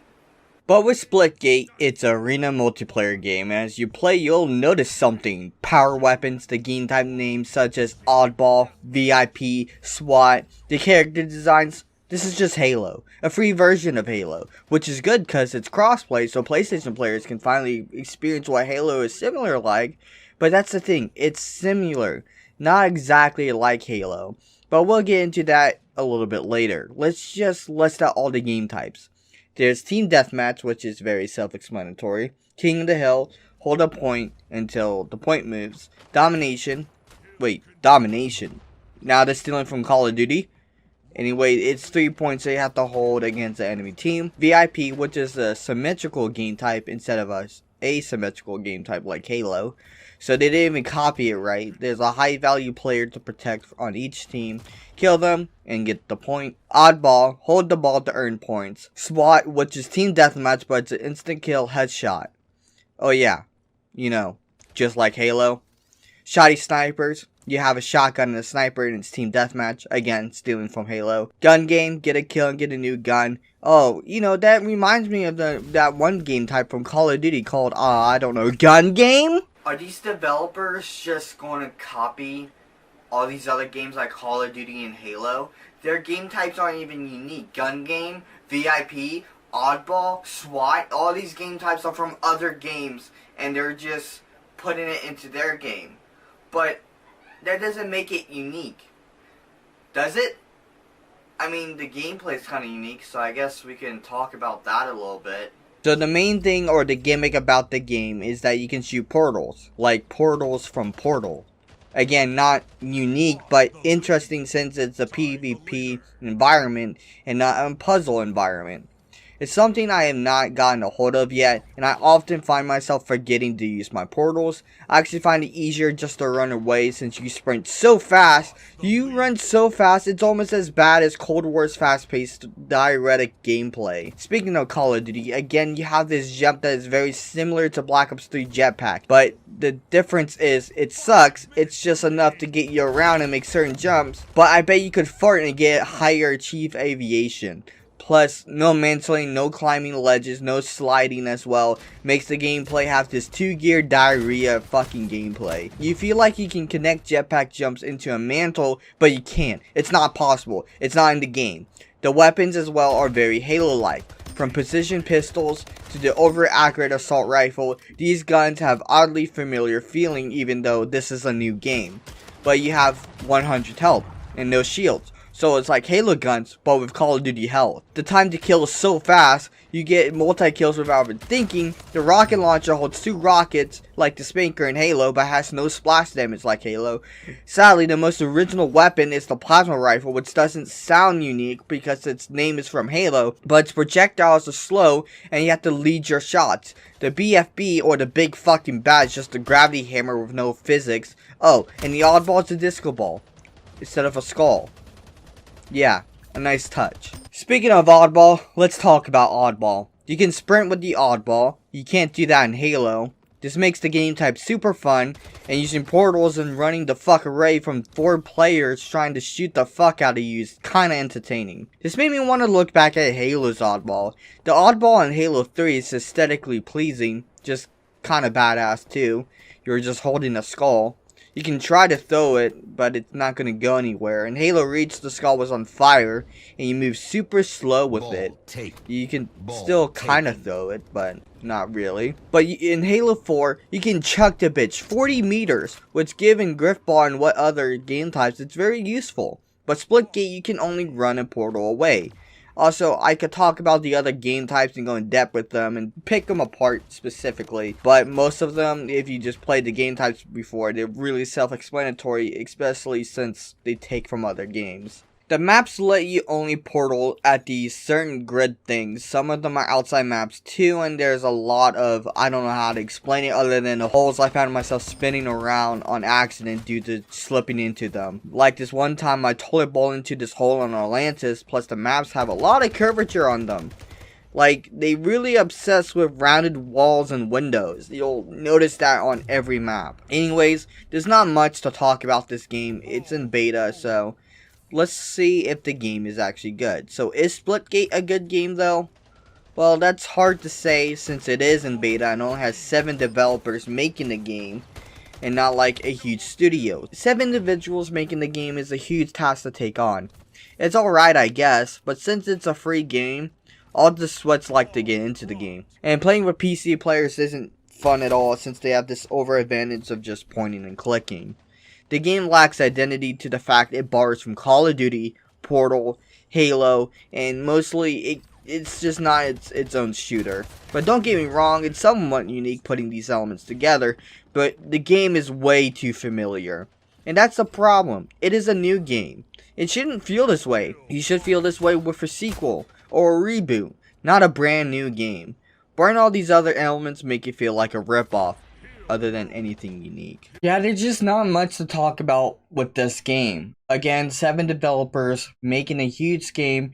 The game used to have large queue times to get into the lobbies because they just didn't have the server capacity to hold the amount of players that are playing on the game. And they just recently got a server upgrade, and unfortunately Halo is about to come out, and Halo is about to be a free game as well. So, since this game borrowed so much from Halo, I don't know what this game's future will look like once Halo comes out and is in the wild of these free games. It might overshadow it. But anyways, that is all I have to say. Thank you. I guess. I don't know. You think I have anything more to say? I know this is a shorter episode and everything, but go ahead and play the game for yourself. Make your own opinions. I don't give a fuck. I'm just a guy that reviews and critique things. Do you think I have anything to say about it? I said all I wanted to say. Go download Splitgate. You fuck.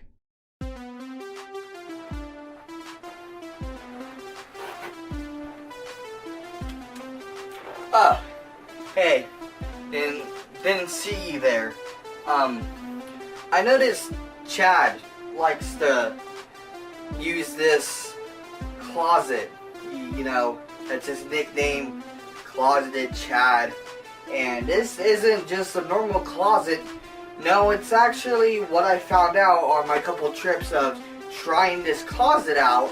It's a dimensional elevator, and it takes you to different dimensions and other locations as well. Well, unfortunately with me, without having a car or anything, I have to use this multi-dimensional elevator, which is happening to be my closet, to go house sit for my uncle. So that is what I am currently going to do. So I'm going to use this multi-dimensional elevator that takes me to other places as well. And go to my uncle's. Oh, well, and if you were asking why am I going to my uncle's, well, they're going on vacation, and I am going to magically teleport all of my equipment there as well with this multi-dimensional elevator. So if you're wondering how I'm getting there, no, I am not taking the car and putting everything in that car and then taking it there. I'm just going to walk through this elevator and everything's going to be there in one piece. Hopefully. So, without further ado, I'm just going to go ahead here. There's an Xbox in here. Old ass computer, broken one. Wonder how that got in here. Smells in here.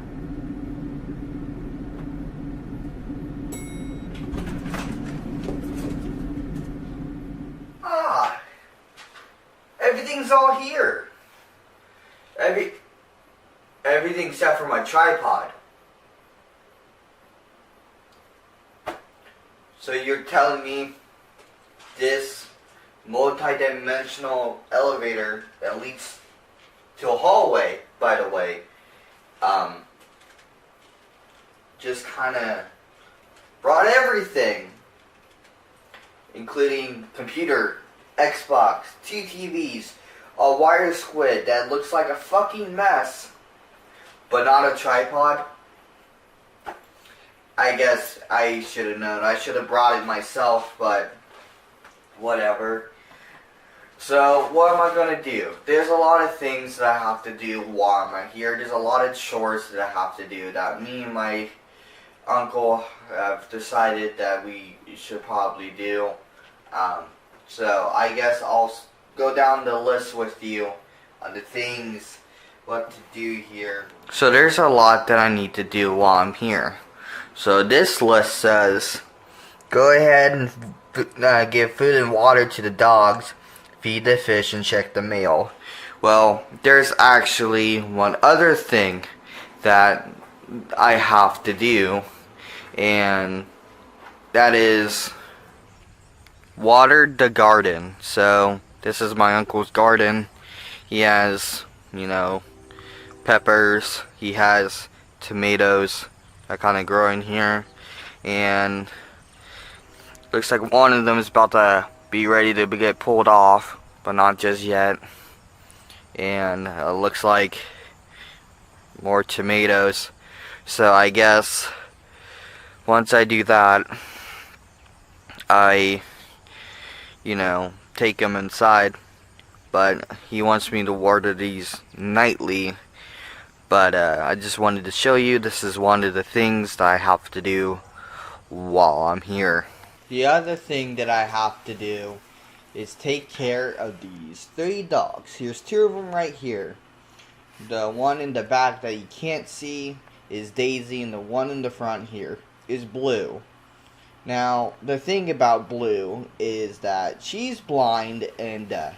So, she literally is walking in the dark and can't hear anything. So, yeah, there's that. Want to get up, Daisy?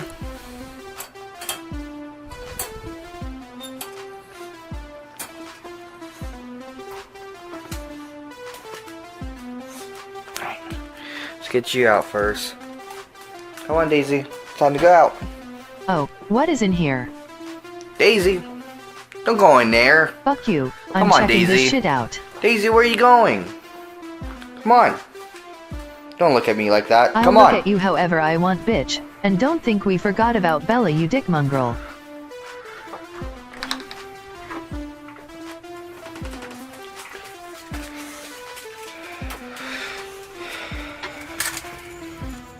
Alright. So now I'm taking her out. I'm going to have to worry about this one right over here.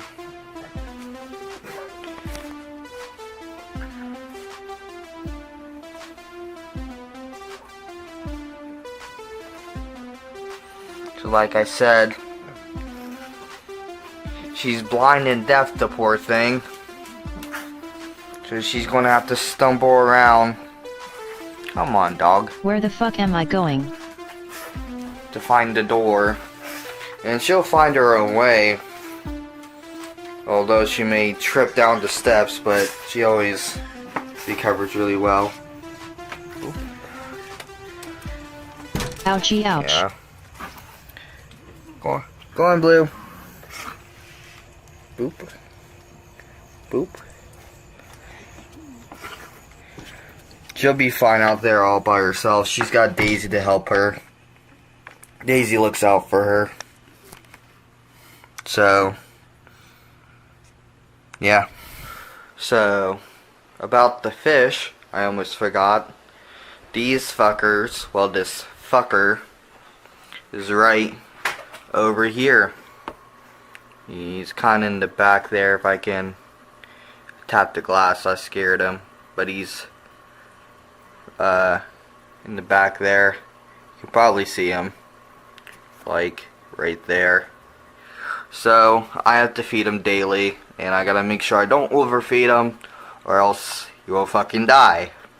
So there's a random ass deer head here. Alright, you guys, so let's go on in here. See, Blue doesn't know what's going on. She's blind and deaf, so yeah, Shit. Still locked. Alright, come on. Come here, Daisy. Go fuck yourself. Open the damn door. Come on, you little piece of shit. Come on, Daisy. Fuck you. I'm going to have to unlock the other door. Because she's not coming. So I guess I'll go do that real quick. Even though I thought I went out this door 5 seconds ago. So I guess. Hi, Walter. Yeah, this is Walter. So, where's the light in here? I was pressing the wrong thing. Alright, Walter. Hopefully this doesn't go too wrong. My uncle wants to keep the dogs separate because they tend to fight. There you go, Blue. Yep. She'll find her way. She's done this a lot, so she knows exactly where to go. And then Walter can come and go as he please out the garage door there. So I've already gave them food, new water, so they're good to go for today. So I guess I might as well go back to my room and chill out there.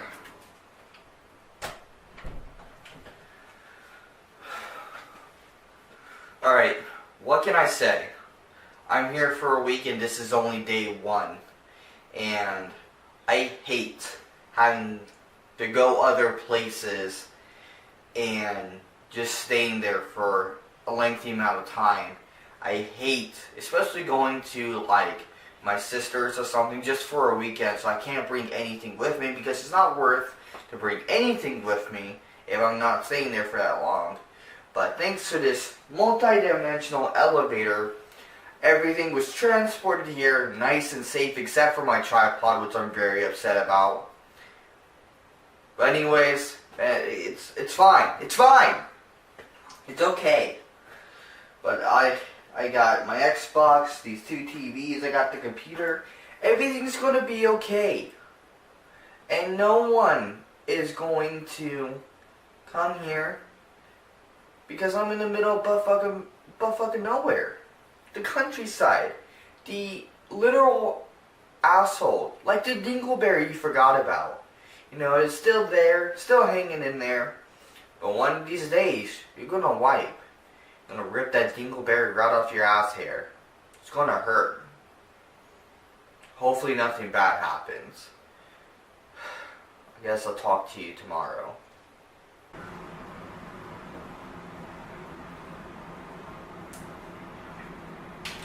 Oh, hey. It's 1 o'clock and I've been sleeping in, so I have a lot of stuff to do. I have to take the dogs out and feed the fish and water the garden. Like I told you yesterday, I think it's been a few days actually. I don't remember. Everything kind of blends together when you're all alone in the middle of butt-fuck nowhere. So, dogs out.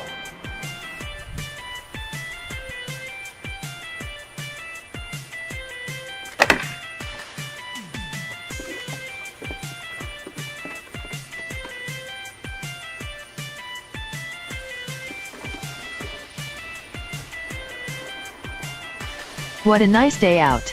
Actually no, I'm a black dog and it's 90 degrees, it's hot as fuck. I wanna go inside.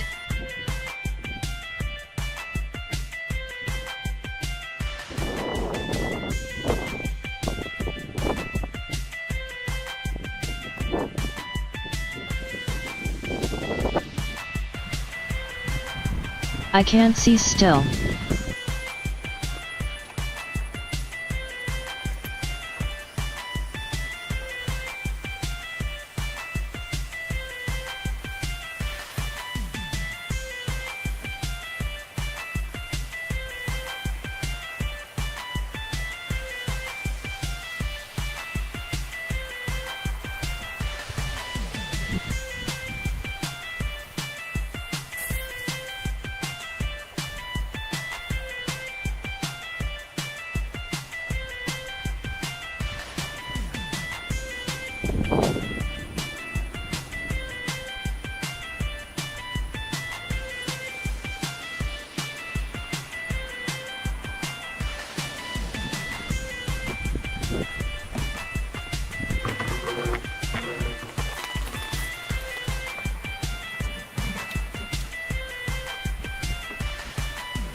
Yes, finally, cool air.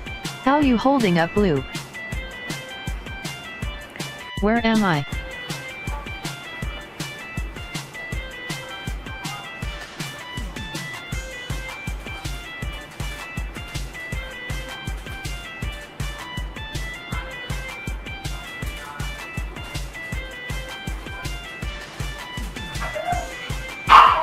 I'm trying!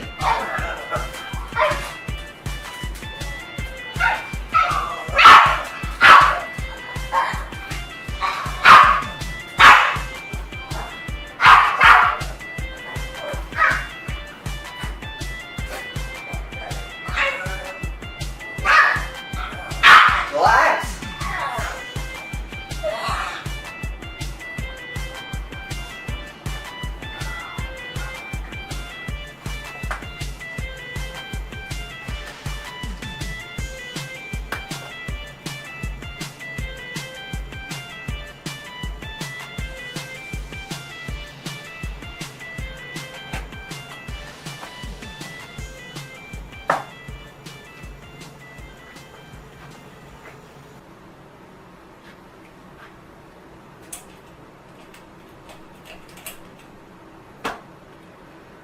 It's like 5 o'clock.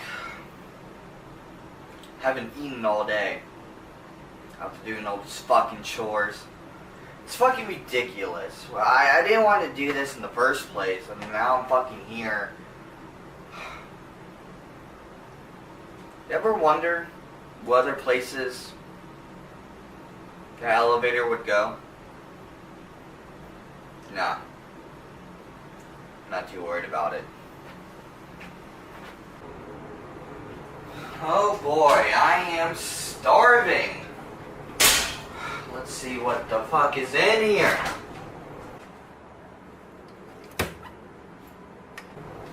Mountain Dew. Can't do wrong with a good old deal. You know, you'll say, that will do. Came to the top of my head. Let's get something to eat.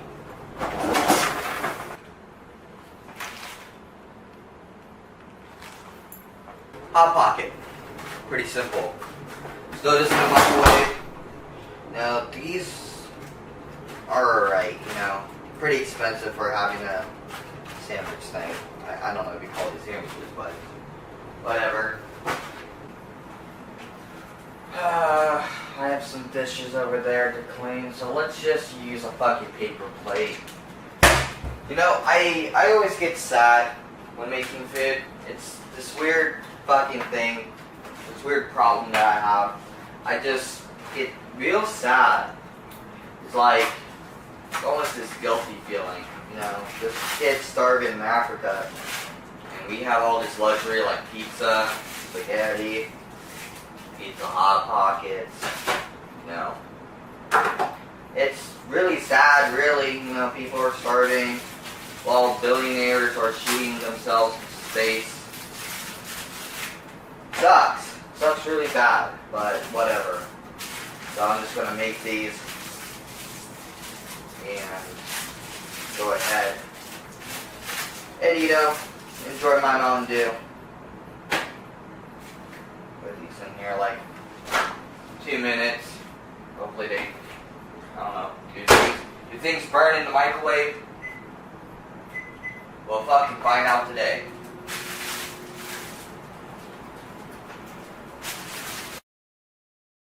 Alright. Let's see here. What is going on in the world of YouTube today? Fuck! You gotta be fucking kidding me. Shake Skii? Like, Skii as Casey Rooski? This guy just got out of jail. The last time I saw this guy is when he held my friend at gunpoint in his car. It was a fucking scary experience, and I talked about his shenanigans in one of the previous episodes, specifically the identity crisis video. You know how I said those guys were running around with guns and shit in high school? This guy is out of jail and making music. Oh, fuck. I guess we'll just As a bullshit bonus, a BSB, I'll throw in a music review. I didn't want to do this. I didn't want to do this at all. But here we are. Let me take off my gloves real quick in order to eat my food, because I did literally just make it. So, let me take a bite out of this Hot Pocket. Let me take a bite out of this bullshit that I'm about to fucking watch. So we have two videos here. We have a video here. Let me move this. We have a video here called Skii that I've watched before. And another video called, well, Skii Drastic Changes. And another video called Ice Game, the intro. Featuring Skii. How many skis are there? I'm sick of all these skis, bro. Like, there's Casey Ruski, Shake Ski, and now Skii. Are these just people from Clout Gang? Is that what they are? Just people from Clout Gang returning as skis? Like, jet skis? Or skis you go down a mountain with? It's a weird name. A weird name. Let me just get into it. Well, first, stay out. Good for you, dude. Good for you, I guess. Yes, sir. I low-key wish that he just stayed there. This guy showed up to my work the other day, and I totally forgot his name.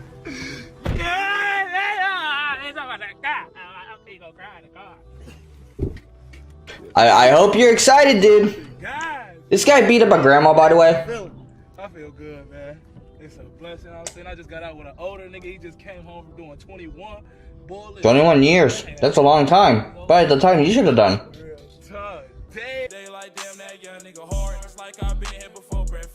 This isn't nothing new. This is basically the shit that Casey Ruski does. Just a lot of B-roll, jumping around in front of a camera, no story. It's just visuals for a video. There's nothing really exciting here.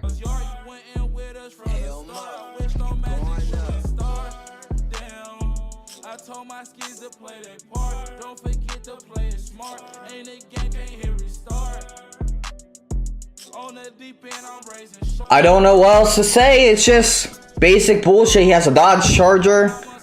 He's making music again, which is good for him, I guess, but like, I don't understand. I don't understand what I'm supposed to be getting out of here. I don't understand what I'm supposed to be getting out of this.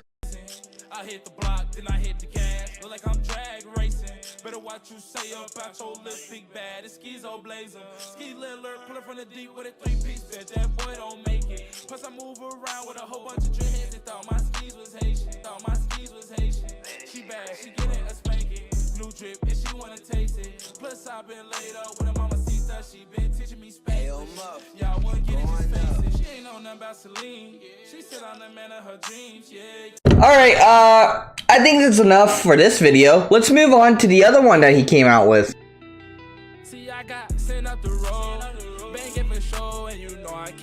This is just the same fucking B-roll shit as the last video. They're just at a house instead of a parking lot. What the fuck am I supposed to get out of this? Put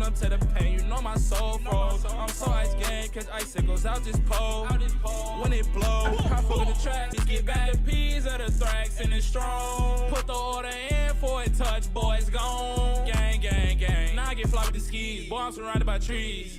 I just want her to her knees. Girl, you gon' do as I please. Came out of the track, flipping a sack. No big ski, gotta watch his back. No, my skis gon' stand for that. We don't do well with disrespect. Hop in my zone now. I'm back home. You don't do well with disrespect? This is very disrespectful to my ears.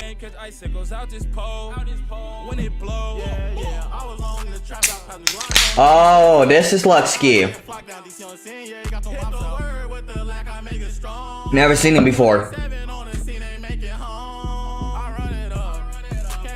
This is just the same B-roll trap music bullshit that you see in the Hamilton area every fucking month. It doesn't fucking change. This is bringing nothing new to the scenery of Hamilton music. It's disappointing. It's like I've heard this before. Not because I have, Because it's just so familiar to the formula that Casey Ruski has set, that Slim Jesus has set, that fucking other rappers like freaking Justin Eldridge has set. It's the same shit. It's the same. It's the same. I'd rather have to babysit a blind and deaf dog, another dog that's going deaf, and a dog that could fucking kill me.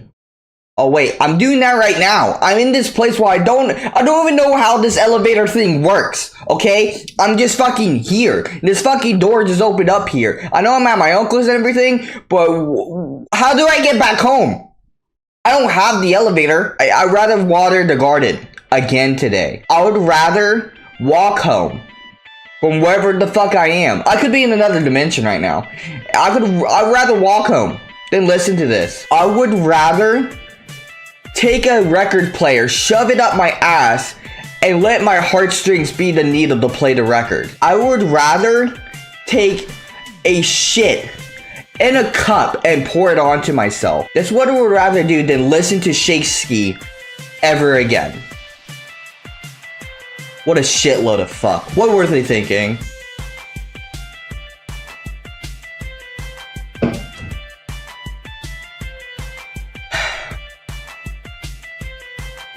Ass. Well, it's almost Halloween time, or it's already here, depending when you see this, and that means we have to review a shitty game. But not any shitty game. A shitty game that makes you want to crawl over Rollins' ass and give it a suppository. So, here's a game I've been saving for a piss-pouring day. Fallout 76. You don't want to do that. We both know you don't want to do that. Where am I? Bro, I was going flawless. Alright, guys, what's going on? Hey, dudes! What's happening, my dudes? Hey! Where'd my dog go? I'm gonna go explore. Brady, you coming? Sure. Wait, guys, I don't think that's a very good idea. We were all just plucked from our homes and we're all on this ship in these suits with Onyx and Chad, of all people. Where's the ship? Where are we going? And Buddha, why is your suit pink? Hey, it's light as red. Well, I agree with Marineman. We don't know where we are or where we're going. But we need to look for some clues and see what's happening. May I suggest that I assist? You gotta be kidding me. Hello, I am Cortana Model 0.9.7. I serve my creator Marineman. You are currently scheduled to arrive at your destination in 30 minutes. God? That you? You made her? Look, I don't know what's going on, and the more questions I ask, the further I get to understanding everything. You are correct, Master Marineman. But I must alert all of you, the ship is in disrepair and must be fixed before reaching your destination. If you don't, the higher-ups will have a stern word with all of you. Wouldn't that, I don't know, ruin your Halloween? Why are we here? It's one of life's greatest mysteries, isn't it? Why are we here? I mean, are we the product of some cosmic coincidence, or is there really a god watching and everything? You know, with a plan for us and stuff. I don't know, man. It keeps me up at night. What? Are you okay, man? Do you mean, why are we on the ship? What was that stuff about God and all that? What was that? Oh, it's nothing. I'm okay. You sure?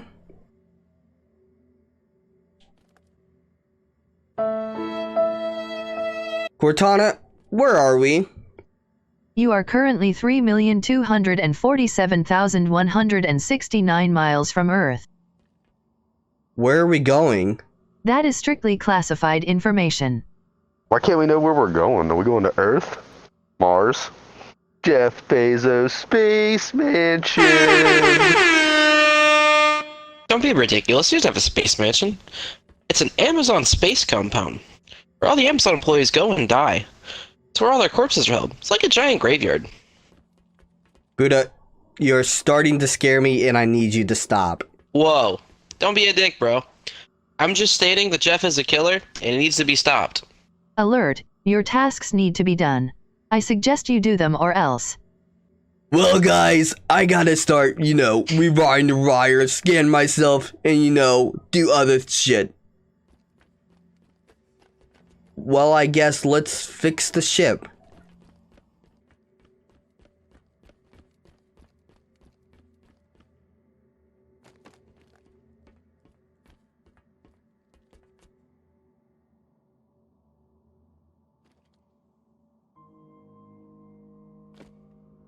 You know why I brought you here, right?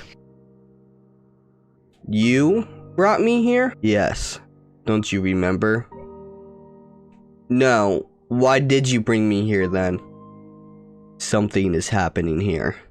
Think about it. The ship, our unknown location, the lost AI.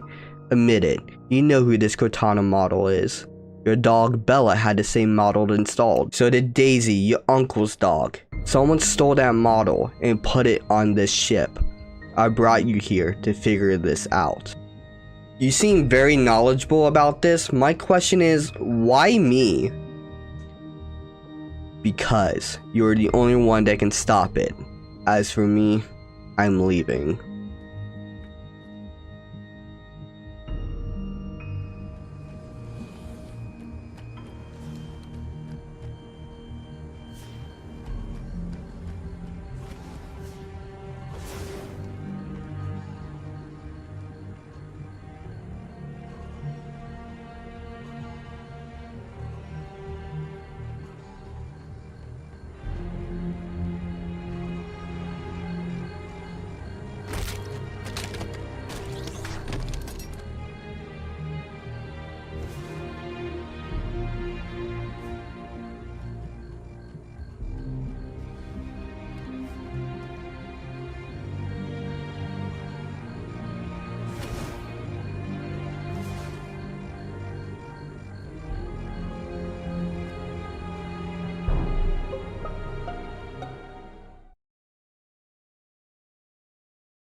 Someone kill Tony.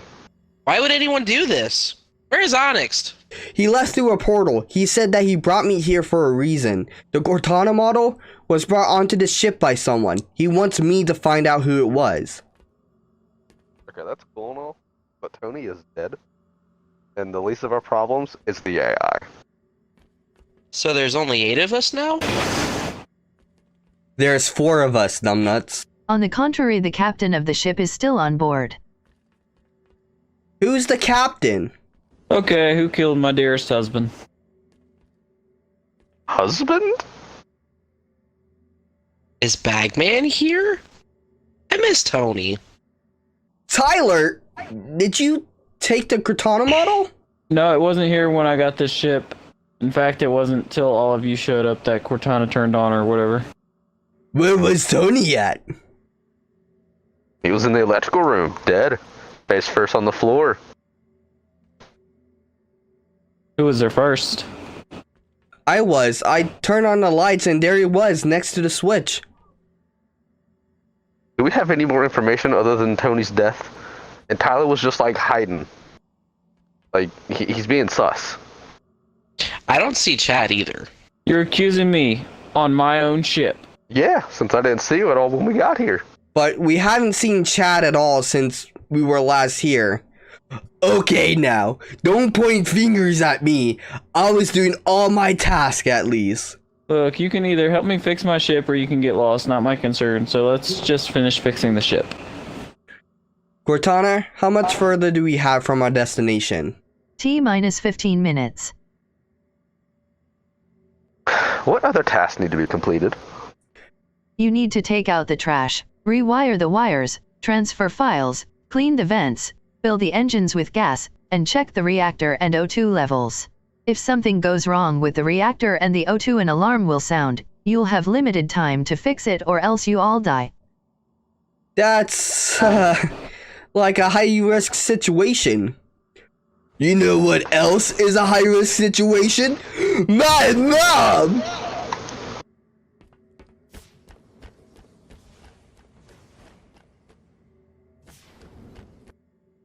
All this is because I wanted to go flawless. Now Tony's dead, and I gotta do Tyler's chores. We'll go flawless later. Right now, let's just deal with this.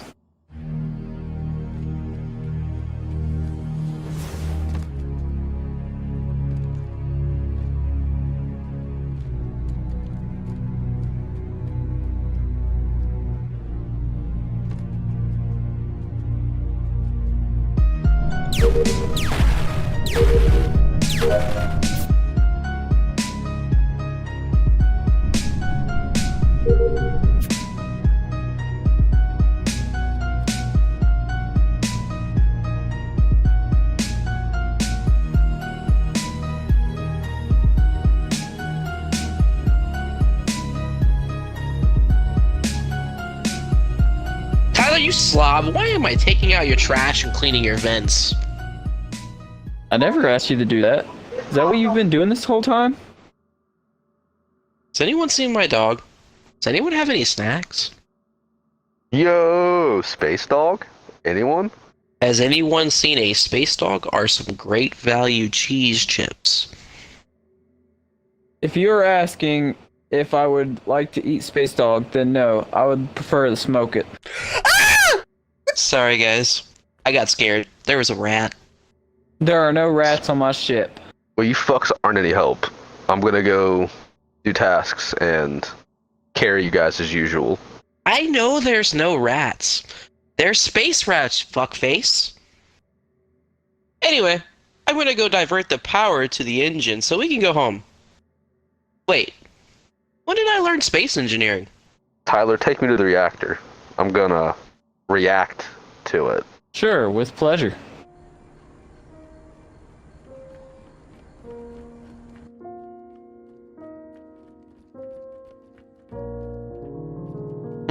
Oh, hey, Buddha. What are you doing there in communications all alone? God, not this fucking guy. Fondling my scrotum, what does it look like? You know who else is gonna fondle your scrotum? Let me guess. Your mom. No, me.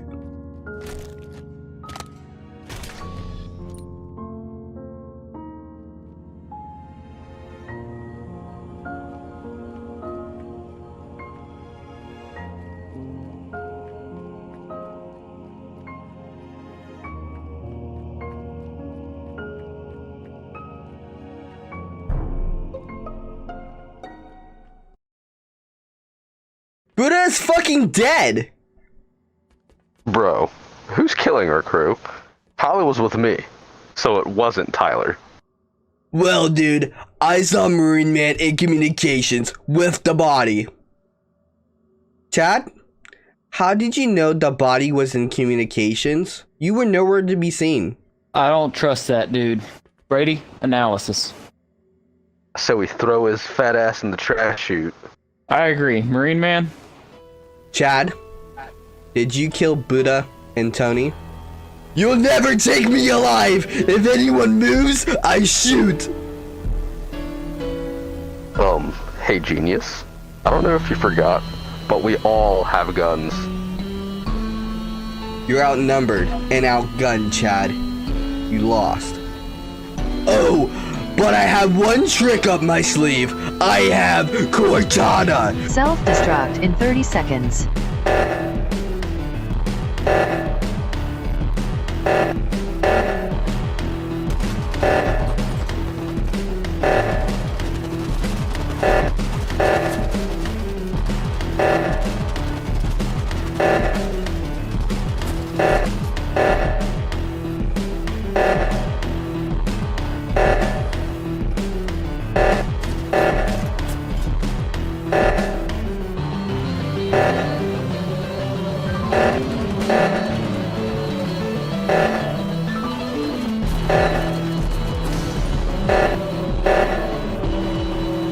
Fuck. What do I do?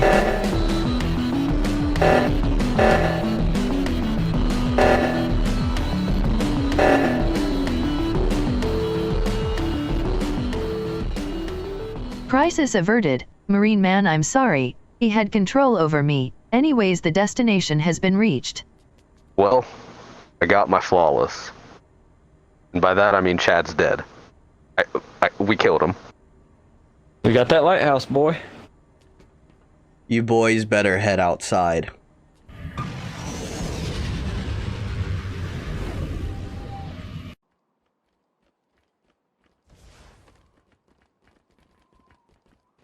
The elevator? That's why we are here?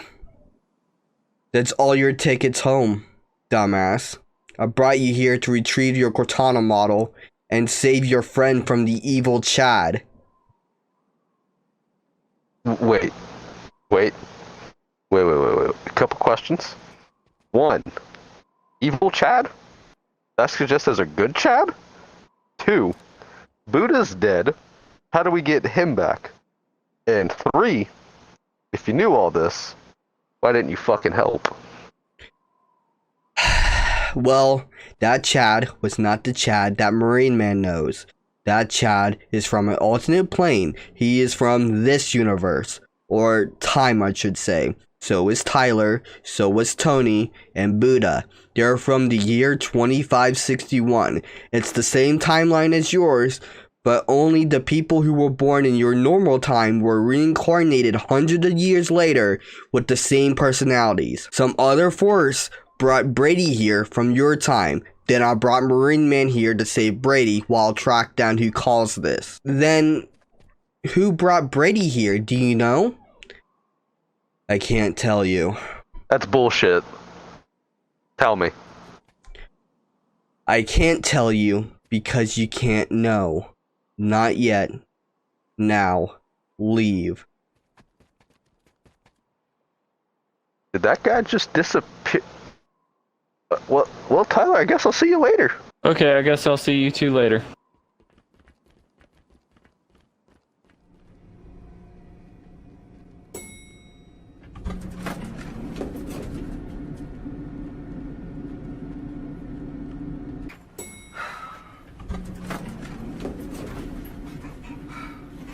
I barricaded the closet so nothing like this ever happens ever again. Or at least for now. I know now to not trust everyone that I meet when I go through that closet. And to ask more questions in unknown situations such as that. But I can't help but question, why was Onyx helping? I don't exactly have a good relationship with him. I don't know, I guess I'll save that for... What's this?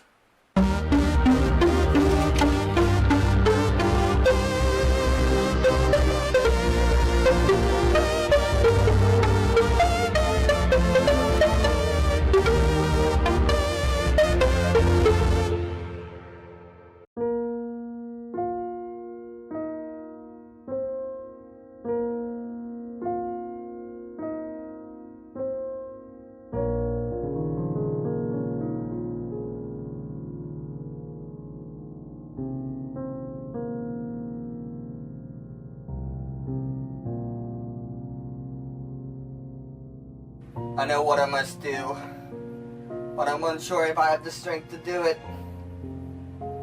My heart, it may be too weak to take on this task, to review a game this big, offer questions that I'd even ask just for answers that I'm not even looking for.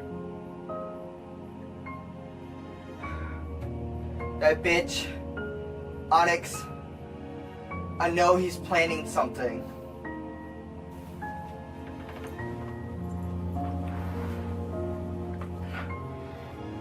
He said to find my answers here, in this game.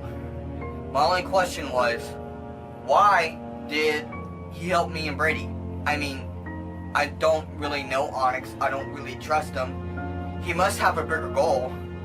But I do like Kingdom Hearts, and especially Kingdom Hearts 3.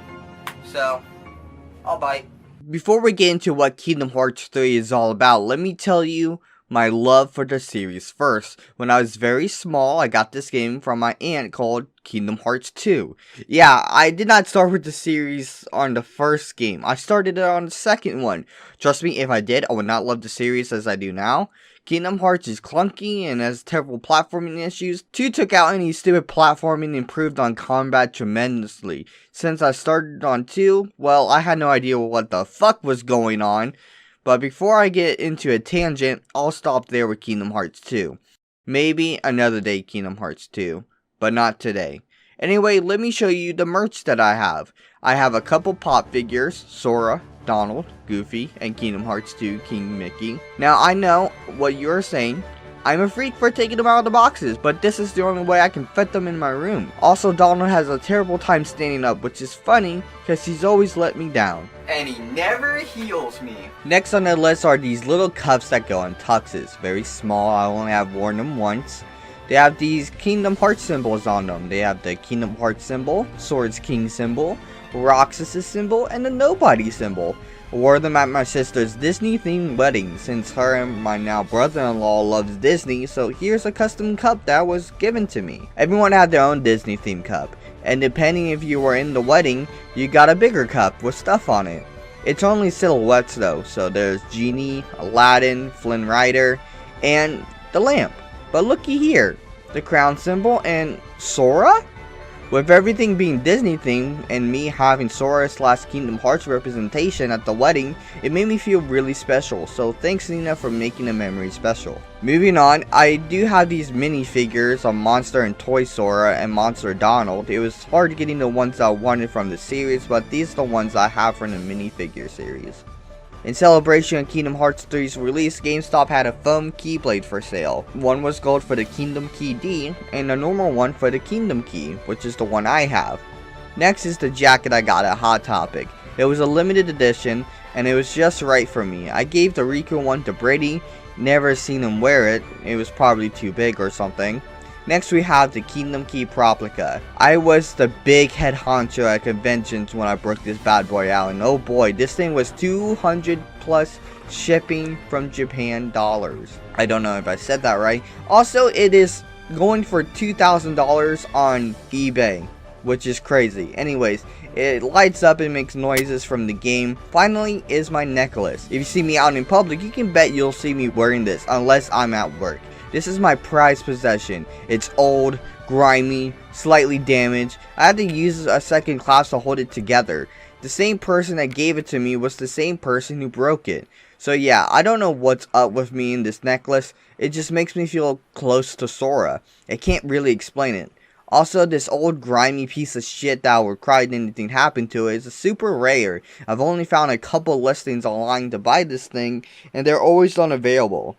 It's the only licensed Disney replica of Sora's necklace that I've seen that is this accurate. Within a month, this thing looked like from this to this. But hell, I love this thing. I feel connected to my favorite video game character, even if it is stupid. So that's all the Kingdom Hearts merch that I own. It's not much, but it's what I have. Now, before I put this puppy inside my Xbox, let me tell you about the high hopes we had for this game. Hell, even the angry video game nerd reviewed this game's entire timeline from start to finish, and there was just high hopes for the game overall. News and speculation was out the wazoo, and the community was ready for the finale of the Dark Seeker saga. Now let's ask ourselves, will this game live up to the high expectations and the hype, or will it crash and burn like every AAA game? Well, let's find out.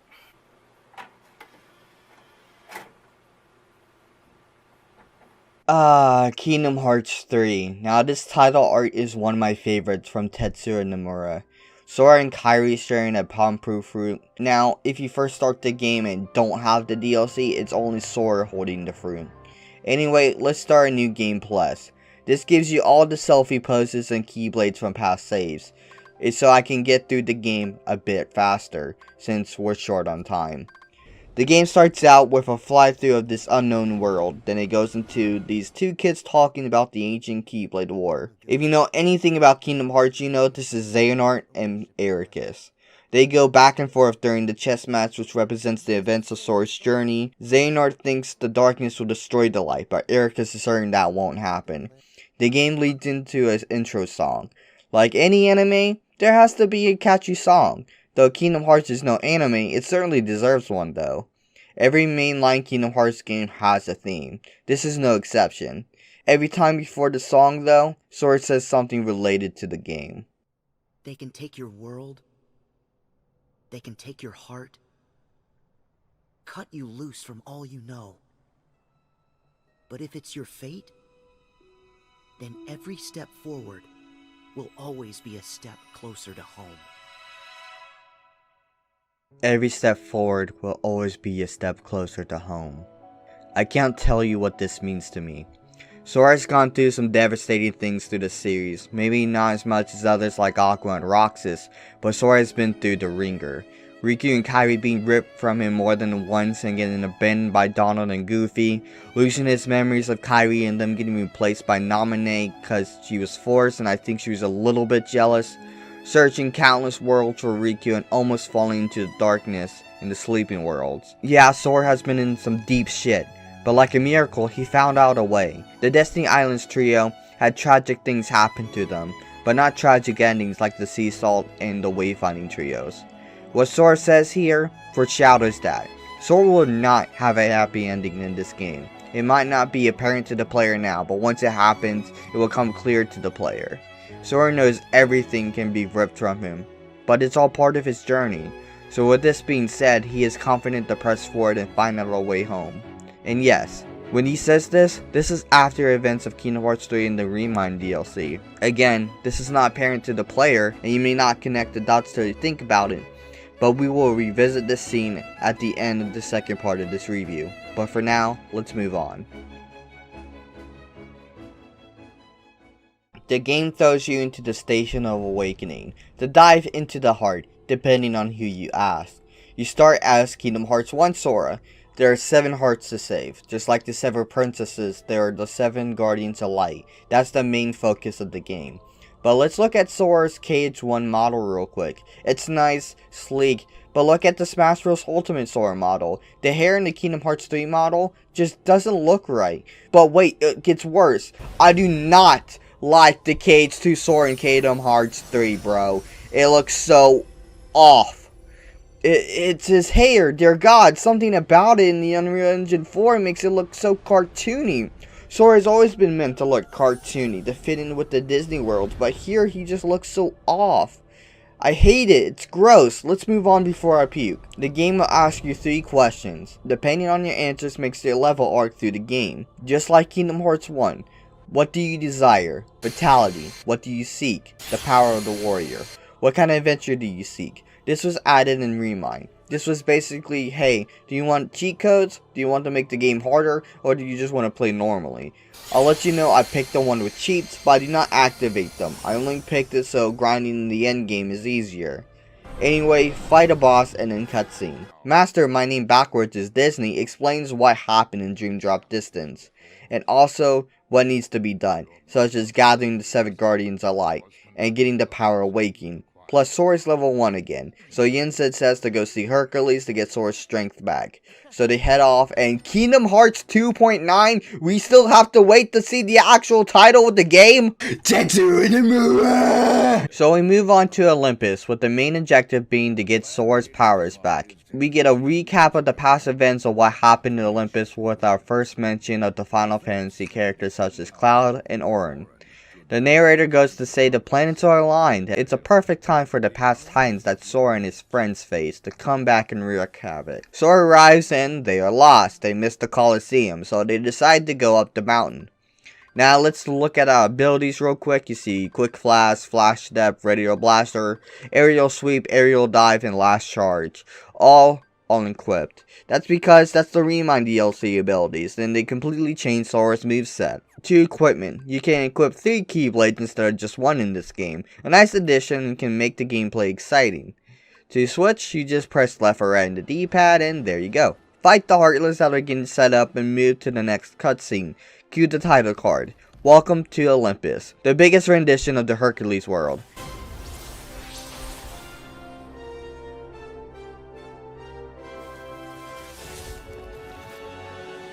Hades shows up and basically is annoyed that Sora is back. Hades doesn't want to deal with Sora, Donald, and Goofy, so he calls up the Titans and blows them away to Athens. Oh, look, it's Maleficent and Pete. Fuck. They explained that they are looking for a black box. If you're in the Kingdom Hearts loop, you will know, if you watch the Kingdom Hearts Skii movie, you will know there's a new subplot, and it's this black box that Lucio has. She asks if Hades knows about it. He says, You're after the one Zeus hit on Earth? so to us, we know he has no idea, and Maleficent and Pete get led astray. Sora blows into Athens and gets caught by Herc. Sora looks around, and Athens is fucking destroyed. This is the most destruction we've seen in the Kingdom Hearts game, so you can say this game isn't messing around. Let's save. There are only 10 save slots. Only 10? What the fuck? In Kingdom Hearts 1 and 2, there were 99 save slots. Now there's only 10? That's not enough. I'm going to have to save over my Proud playthrough. I was probably never going to finish it, but whatever. That's a bunch of horse shit. And yeah, I said horse shit. Like a whore taking a shit. Anyway, Herc asks why Sora is visiting. Sora, of course, forgot why he was even here in the first place, and remembers and explains that he's lost his strength, and wants to follow Herc's example by jumping in and rescuing Meg from Kingdom Hearts 2. Herc says that he can't tell Sora how. It just happened. So after finding some Heartless, Meg arrives on the Pegasus with Phil. They talk a bit, but notice how Phil doesn't talk. This was due to the Japanese voice actor actually dying, and replacing him would be insensitive and dishonorable in Japanese culture. So to combat that, they removed all the voice lines from Phil from the game. It's also important to note the Japanese voice actor for Axel also died. So what's going to happen to Axel? Is he going to become mute in the next game? I hope not. He's a good character, but they ruined him in this game, and we'll get into that later. Anyway, Meg flies off. There's a girl screaming for help. Goofy says, Over that way. but look where the girl is at. If you looked around, this looks nothing of where you are. She has to be far away, so how loud is the girl screaming, and how did Goofy see her? Herc tells him to get on a statue and he yeets it across Athens. The little girl thanks them for their help, and here's Maleficent and Pete again. Pete notices somehow Sora is weaker than the last time they saw each other. Don't know how, but he does. He also spills the beans about the box. So you win some and you lose some, Pete. Sorry about that. They leave shortly after, so I don't know why they were even there in the first place. You fight some Heartless. They introduce a new mechanic, which is shield surfing. You surf on Goofy's shield over the fire that's on the ground made of rock. Okay, as you fight Heartless in Athens, you can talk to civilians and get rewarded. It's a nice bonus, and it makes it so you don't always have to be opening chests every 2 seconds. After moving forward a bit and helping people, there's a cutscene on another person needing help. How did she climb up there? Okay. If I didn't mention before, there are status effects in the game. They usually hurt Sora or stop him from attacking. You see here I'm burning because of the fire Heartless. Well, they burned me. You kill the Heartless in another cutscene. She mentions to keep training like Herc. If you walk to the right, you can hit the Achilles statues and the heel. It falls over and breaks a wall and reveals a chest. A nice Easter egg for those who are clever enough to catch it. Press forward, help people kill Heartless surf on shields till you reach a building that's collapsing and Herc is trying to hold it up. Heartless show up and you have to help people by killing the Heartless in 3 minutes. But now you unlock form changes. You fill up this bar in your command menu and it gives you a form change. Depending on your Keyblade, you get a different form. I have Ultimate Keyblade, so I get the Ultimate form. Most Keyblades have 2 forms, but this one only has 1. It's fine because it's all you really need. Anyway, kill the Heartless and get the people out. The building collapses and Herc comes out unscathed. Then a familiar face shows up. Zigbar. He speaks about how no one should risk their lives to save others. This just shows the organization is around and they're trying to manipulate Sora again and try to give him a sense of doubt. He leaves and Herc tells Sora not to worry about it. Press forward until you meet a big Heartless. I show off the attraction flow here. They're basic real-life Disney rides that are turning into attacks. If the enemy has a green circle around them, you hit them. You gain the option to use the attraction flow. The community doesn't seem to like these. They break the flow of the game and they usually change the song that is playing in the combat. So yeah, they kinda suck. After you defeat the Heartless, Meg arrives and the mountain is looking kinda scary. So Sora and his friends decide to head up the mountain, and equip some DLC abilities at this point, so you work your way up the mountain until another cutscene hits. Herc is worried about his family, and he mentioned his dad is the king of gods. Sora asks if Herc is a god. Well, we all know Herc is a demigod, but this is the first time Sora, Donald, and Goofy find out about this info, so it's sort of a big deal. The Rock Titan stops you, and you press forward, so cue the Rock Titan boss fight. He throws rocks at you as running up the mountain. Now, the actual arena for the boss fight, there's simply not enough room. He stomps around and it's hard to dodge. You take out his leg and move to his head. You should get another attraction flow here. This time it's the mountain coaster. You beat the Rock Titan and then move on. You beat some rocks to get into Olympus. Those Rhino Heartless show up and then you use Trinity Guard to stop them. Move your way up to Olympus and meet up with Herc. Hades stops Zeus and basically spoils his plans. Now it's the world's final boss fight. First you get to fight the Ice Titan and the Lava Titan. It's pretty easy if you know how to air step and get to them. Here's another attraction flow, it's a carousel. Beat them and face the Wind Titan. Pretty easy, just fight him. Another attraction flow is here, which is Blaster Blaze. Kill the Wind Titan and get rewarded. Herc frees Zeus and then Zeus bolts the Titans and Herc throws them into outer space. Okay. Hades' plans have been ruined once again. Get wrecked, Hades. So they leave Olympus and Sora asks Herc if he wants to leave his family behind. He says yes, and he knows where he finally belongs. Sora still doesn't have his powers, but Herc helped him understand where to get them in time, and especially when he needs them most. It cuts to Pete and Maleficent looking for the box, but no cigar. It's a subplot point, it's gonna be slightly annoying. Zigbar watches over as they search. So yeah, that's Olympus, a good tutorial world, and it didn't take 2.5 hours like Twilight Town, and it was short, sweet, and to the point. Hell, it was one of the few returning worlds in Kingdom Hearts 3, and it introduced a whole lot of new mechanics and new attacks, and next on our stop of worlds is the Dark World, also known as the Realm of Darkness.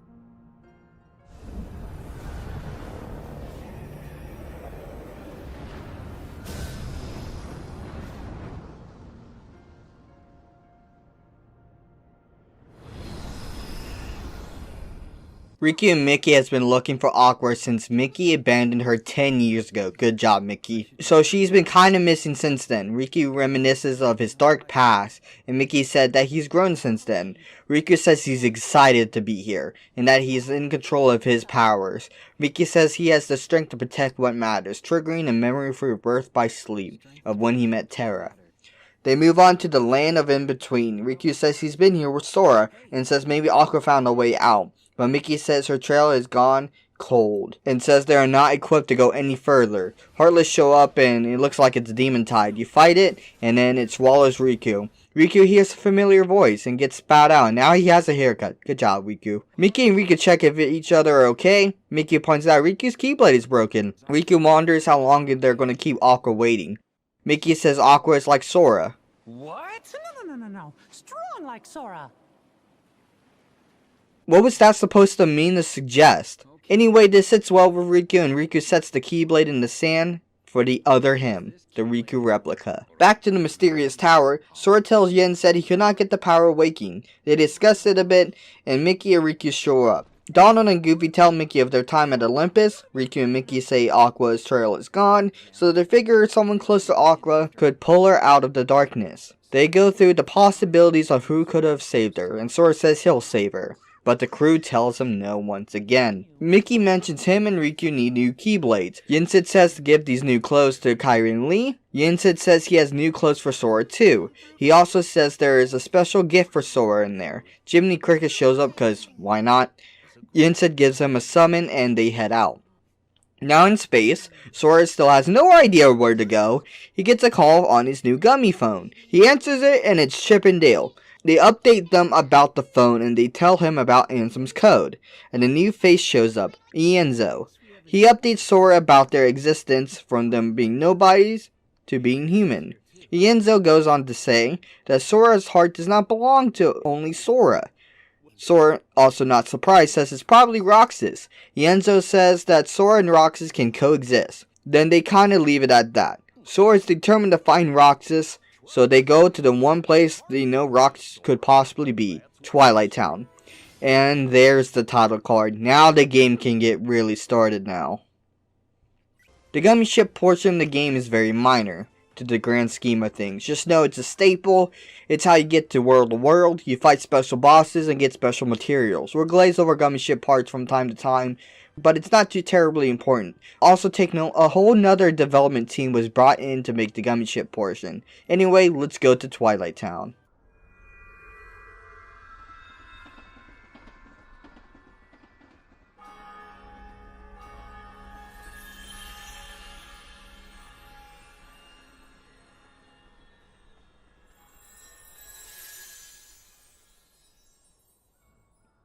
Goofy mentions they forgot to tell Yen-Sid what happened on Olympus, and the city looks nice. They mention it hasn't been too long since it last been there. Goofy suggests it's because of Roxas Sora is still feeling the way he is feeling. Sora seems to think it's been a long time since they've been to Twilight Town, which is ironic for us because it's been too long. Almost 13 years exactly. Goofy mentions the ending to be coded about pain, I mean hurt, to tie in that useless game. Sora says he found Roxas in the sleeping worlds and he knows what hurt feels like, and mentions the events of Hollow Bastion from Kingdom Hearts 1. Sora says they're in the right place and this happens. Huh?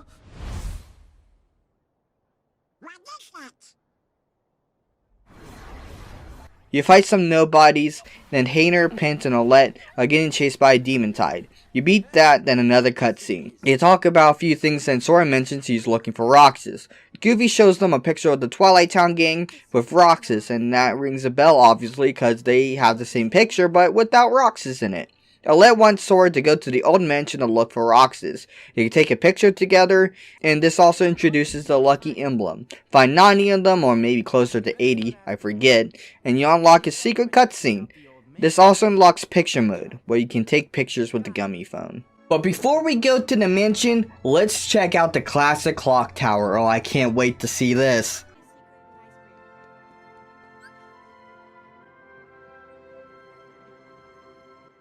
You can't go up there? Like half the town just got deleted, poof, out of existence. This rendition sucks. It's the most iconic part of Twilight Town. The clock tower is gone and you can't go up there? That's bullshit.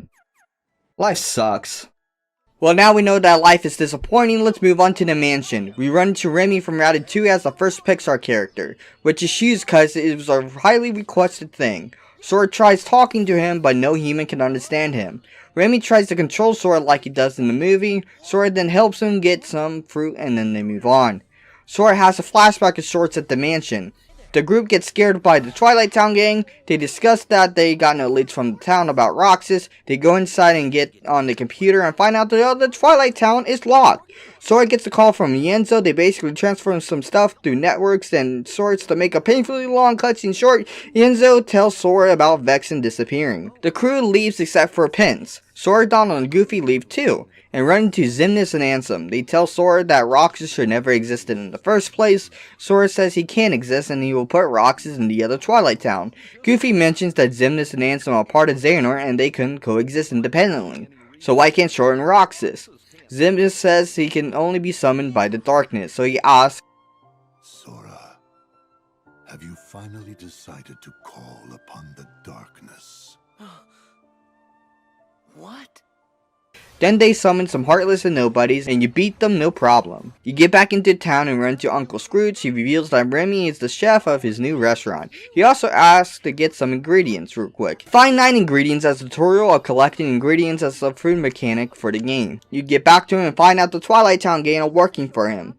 Sora takes a picture of the poster and you get a game for the gummy phone. Sora warns about the nobodies and the heartless. Sora also asks them to wish for Roxas to come back, but Xemnas and Ansem are overhead. Xigbar meets up with them and discusses if Sora falls off their path, they will destroy him. So that's Twilight Town. It isn't the only time we'll go to Twilight Town, so we'll return sometime later, but for now, let's move on. It also looks like we're running out of time, so let's focus on key points that happen after the Disney Worlds and anything that bugs me about the specific world. So, the pacing might be strange from here on out, but it's due to the time constraint. I'm trying to get this out on time. Anyways, let's pick back up the controller. mute my notifications, and go ahead and keep playing the game.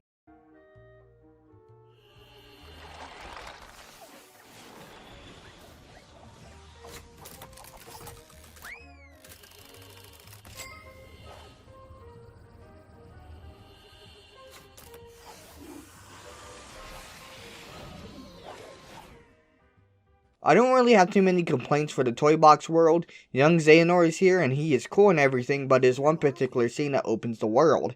It's the high realistic Final Fantasy type cutscene and it introduces your Zora. He will be more important in the DLC, but now he's irrelevant. Another thing that bugs me is the pink room. Woody says this is babies and toddlers. Now, later, you have to look for a dark portal and Sword says he saw it in the kid corral, and that you can infiltrate through babies and toddlers. Now, with this being my 100th playthrough, I know where to go. But on my first playthrough, I went to babies and toddlers, thinking that's where you gotta go, cause he said he saw a window in babies and toddlers. Thinking, yeah, that's where you have to go. No, that's not where you have to go. For some fuck up reason, the window is in Kid Corral. When you walk next to Kid Corral, the camera zooms and points to it. So why did Sarge mention babies and toddlers? It makes no sense to me unless he's saying that he can infiltrate the babies and toddlers. Why did he have to say that to the player? He was not in the scene, I don't think, in the boss fight. So I'm not sure why he said that. Anyway, after beating the world's boss and the world's ending cutscene, Sora is still worried about Roxas. Jiminy says to call Ienzo, but Mickey picks up the phone instead. They talk about Roxas and the replicas and how they can use them to make Roxas whole. They mention the black box in Vexen 2, and that's basically it for the cutscene. Overall, Toy Box had a minor hiccup, but it was a good world. We saw young Xehanort, and genuinely I have no complaints about the world, so let's move on to Kingdom of Corona.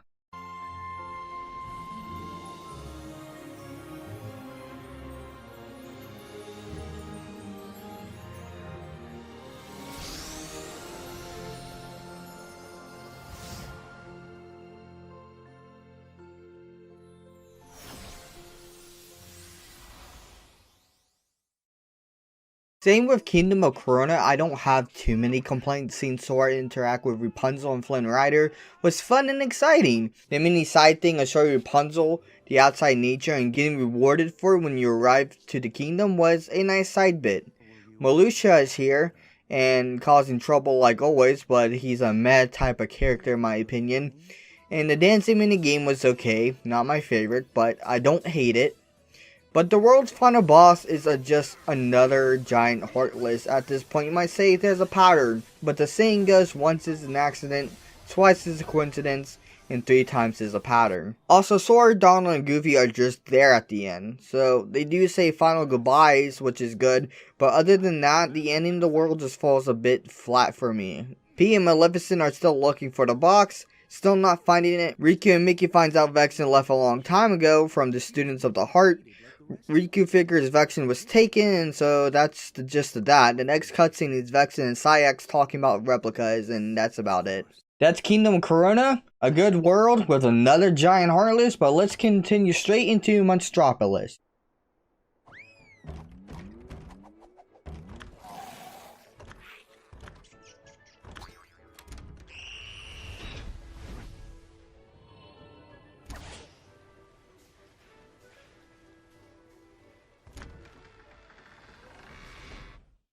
This world is pretty good, although Boo is here, she only uses stock voice lines from the movie.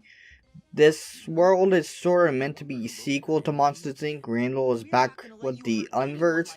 The Unverse are the enemies from Birth by Sleep. You go through the factory until you reach a big Unverse. Okay, now it's a pattern. Beat the boss and meet Vanitas. He is here for Ventus's heart to become whole, and Sora has it. But he gets distracted, slowly yeetus to Vanitas. But if Vanitas really wanted to, he could have just used a dark portal to come back, so I'm confused.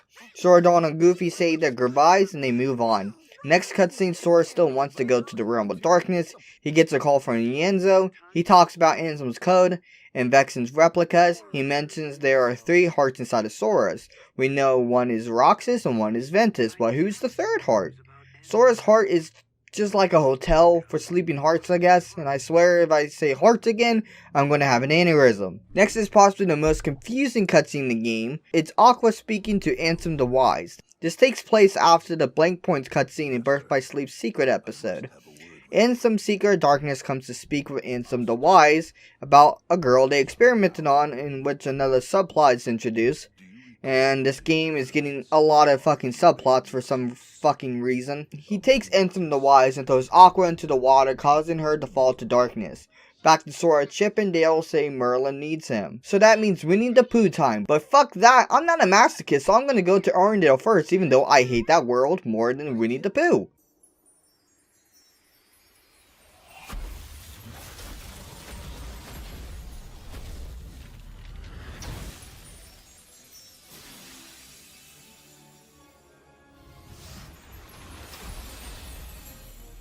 I hate this world. It's long, boring, and Sora, Donald, and Goofy seems shoehorned into it. Sora doesn't really interact with Elsa too much. This movie's plot is not really all there, and doesn't create its own plot like the Olympus worlds. It's so half-assed, and you go up the mountain, down the mountain, back up, and back down the mountain. Let's not forget the meh inclusion of the song Let It Go. It was cool seeing Sora basically in the music video, but why is the song here? Larxene is here with 100% full sass and annoyance.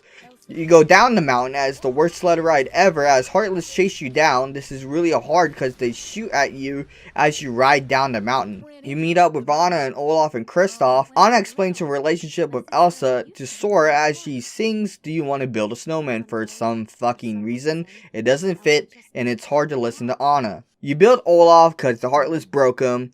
Then you climb back up the mountain. Yay. You fight the marshmallow guy after falling off the mountain. Jesus Christ. After a while, the final boss of the world is another giant Heartless. Are you kidding me? The ending of the world is just lackluster. No goodbyes to Anna or Elsa, not even Kristoff or Olaf. Sora's just there as everything happens. After that, the cutscene of Sora saying the Organization 13 has all 13 of their members. They still talk about the 7 Princes of Hearts. Sora still wants to go to the Realm of Darkness. Still, of course, why not? This time, they make fun of him for it, so Sora still needs the power of waking in order to go to the Realm of Darkness. After that, Larxene talks to Marley about some BS, and Demnix and Luxord come along with Xemnas. Xemnas says they're going to use their secret Keyblade pass, but this never comes into fruition, so let's move on.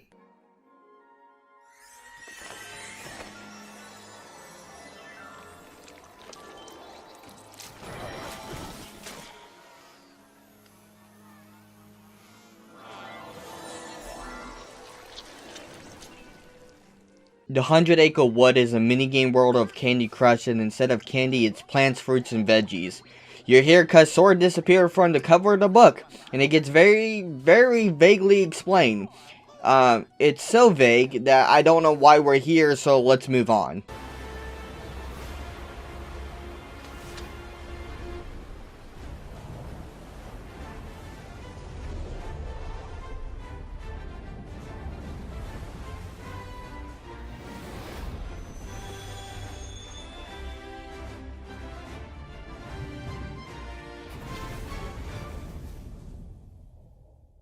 The Caribbean's a good world. It follows the story of the At World's End movie. This time you fight a giant Heartless at the beginning of the world. Wow, cool. Variety. The ship sailing is a bit similar to Assassin's Creed 4. Luxord is back in this world too. The only real complaint I have is the 300 crab collecting part. It broke up the gameplay a little bit too much. You don't have to collect all 300 crabs, but it's recommended to level up your ship.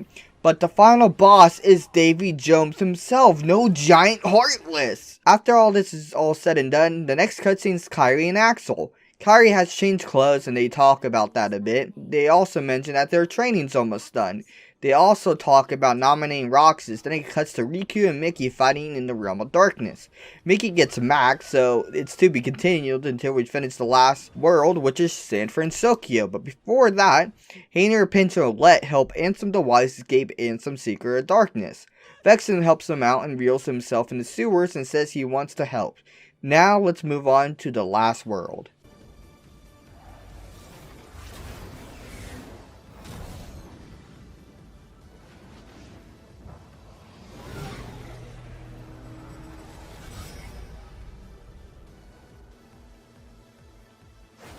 This world acts like a sequel to Big Hero 6. You fight on the Golden Gate Bridge and in the city. I have one complaint in this world. There's a point where you have to find some dark cubes and it gives you no direction.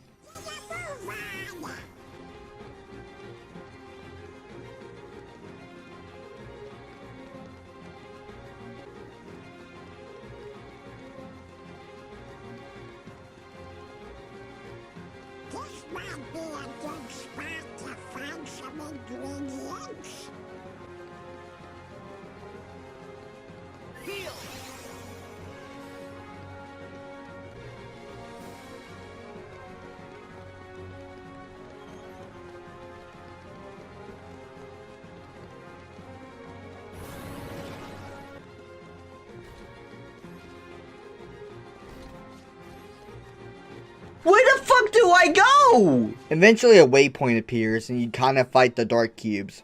You then help everyone defeat the dark cubes and then Riku appears. Well, Dark Riku. He talks some shit and then he disappears. You fight the dark cubes again. Later on, Maleficent and Pete are still looking for the box. Dark Riku tells them to fuck off. Then you fight the final boss, which is Dark Baymax. Really? No giant heartless? Oh wow! So that's all 9 Disney Worlds, thus ending part 1 of our review. I hope you enjoyed this. This was very difficult and time consuming. I still haven't found my answers to my questions, so maybe next time. But overall, my final thoughts, I have to let you know something. For the majority of the Disney Worlds, I did not even see the responding movies to those Disney Worlds. I haven't seen Frozen, I haven't seen Big Hero 6, and I haven't seen Tangled. So, the majority of the Disney Worlds that I've played through, I never watched. And during Kingdom Hearts 2 was the same thing, back when I was younger at least. But that shouldn't make the worlds less impactful for me, in my opinion. I should understand the story through Kingdom Hearts, so if I were to watch the movie, I'm still familiar with it. But if I were to play Arendelle and then watch Frozen, it's 2 completely different experiences. If I watch Tangled and go play Kingdom of Corona, it should be the same experience, which it was closer in that aspect. But sometimes, when it creates its own story, or it makes a soft sequel of it, it's still okay because you don't have to rely on, maybe if they saw the movie, they have to be familiar with the plot, know what's going on. That's why worlds such as Olympus and Big Hero 6 are good in that aspect. They are sequel worlds, including Monstropolis, they're sequel worlds. So you don't have to be familiar with the story 100%. Now, you could say you do have to be familiar with it, so you know what's going on, so you understand this is a sequel plot to what happened in the movie. You can argue it the other way around. Anyways, it's about time we change styles here. It's getting the Christmas season.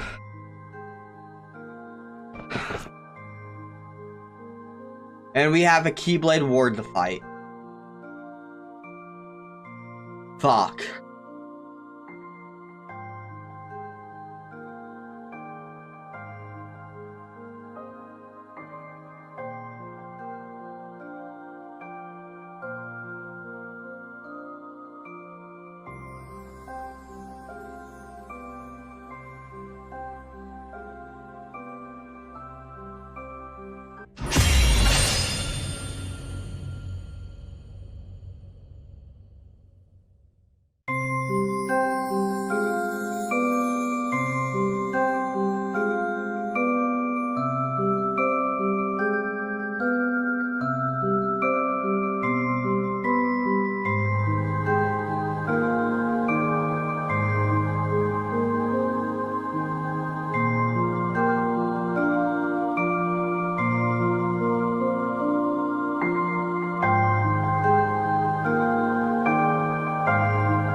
The Christmas season is here and the time for joy has arrived, and I can't wait to finish this review and find my answers and move on with my life.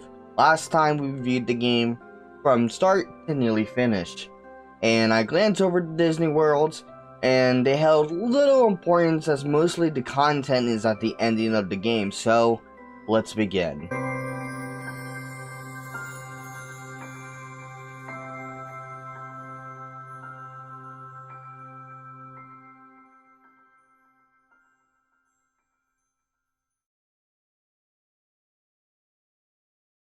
Once you leave San Fran, the game throws you into the endgame content. Sora gets a call from Chip and Dale saying Riku and the King are in trouble in the realm of darkness. Sora uses the Keyblade and sends them to the Destiny Islands and finds Aqua's Keyblade, the Master's Defender. It opens up a new door to darkness. Sora decides to go alone. It then cuts to Riku and Mickey in trouble. Someone jumps out of the portal thing and picks up Mickey's Keyblade. It's Aqua. She says Mickey has abandoned her. She's all sad and emo now, blah blah blah. Riku decides to knock some sense into her.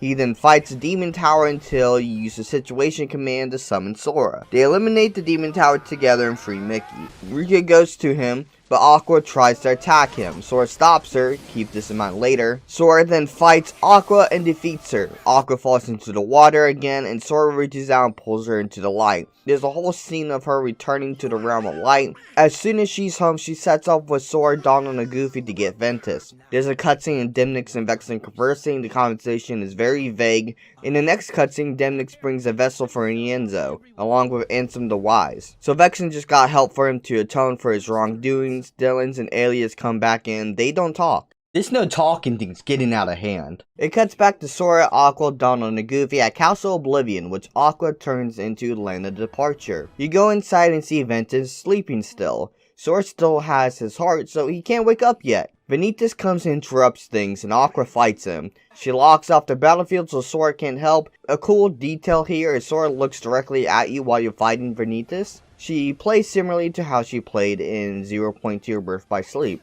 Anyway, Vanitas tries to break the seal around them. She gets macked. Ventus tells Sora that he needs to use the power of waking and that Sora never lost it. It just sleeps within him, making all the traveling in the Disney world utterly useless. Fucking great. He unlocks Ventus's heart. Ventus stops Vanitas and then Vanitas leaves. Ventus sees Sora's face and notices it looks exactly like Vanitas's. They all say their hellos and go to Master Yensid's tower. They converse about past events. Yensid says it's time to go to the Keyblade graveyard after they chill for a day. It cuts to Ven and Aqua, and Ven remembers his time in Sora's heart. Aqua says things will be back to normal soon. It cuts to Maleficent and Pete again. They basically give up on looking for the box, and they will see what happens after the Keyblade War. Then it goes to Axel. He's depressed and bought ice cream for himself. Saïx is there and talks to Axel about the missing girl. Axel explains when they became nobodies, he couldn't keep up with Saïx. Saïx says maybe she never existed, then pursued power. He then leaves. It goes to the Destiny Islands where Riku and his replica talk about the events of Chain of Memories. It cuts to Sora and Kairi. Kairi gives Sora a Pompu fruit, so they share this fruit. This is a big deal because they want to spend the rest of their lives with each other. See, when you share one of these star fruit things, it basically means their destinies become intertwined according to Kingdom Hearts lore. So when someone shares this with you, they want to spend the rest of their life with you. So in a sense, she just asked out Sora, and I've been waiting for this forever since Kingdom Hearts 2, technically, since I started with 2, but I went back and played 1, so I guess I was waiting since 1. That's kind of technical. I've been waiting for this for a while to have Sora give the fruit to her, but now she did it first, and that just kind of blew me away, and it was kind of unexpected. Huh. So anyway, the gummy ship portion is quite cool. You spawn in a fortress maze thing, and as you go through it, you fight another fortress, a living fortress. Kind of cool. After you land, Xehanort approaches you and basically says the Guardians won't survive and that today they will recreate another Keyblade War to see what will happen. The other parts of him explain this a bit and give the villains a somewhat clear motive. They spew some bullshit, then they spawn 1,000 Heartless to battle. This sequence is kind of mandatory because they did it in Kingdom Hearts 2 to the best of the PS2's capabilities, A lot of enemies had to be cut from that version, so this was to make up for that. Instead of a number, there's a gauge tracking the Heartless, nobodies, and unverts that you fight. And it won't end until you use the situation command, which is the train attraction flow. So you can grind here infinitely. On a normal playthrough, I get to at least level 55. You're usually level 30 to 33 around here, give or take. So 20 levels or so, it's a bit much, but it's needed for you to continue without a struggle. You move on possibly to the most tragic cutscene in all of Kingdom Hearts. Aqua and Ven see Terra, they run up to him. It's actually Terranor. He says he will rip them heart from body. Before you even face the 13, every last one of you will be torn heart from body. Jesus Christ, this is a kid's game. He then Max Ven, pushes Sora to the ground, Max Axel almost kills Kairi, Donald and Goofy stop him, and Donald uses Zeta Flare, which in the realm of Final Fantasy and Kingdom Hearts, it's the most powerful magic spell. Not even Bahamut can outdo that magic. Donald then collapses. More Heartless come, Riku tries to help Sora snap out of it. Aqua stands with them, but not for long. She just gives up. And then the Heartless take her, Ven, Axel, Mickey, Donald, and Goofy, and Kairi, killing them all. Sora's scream here is just painful to hear.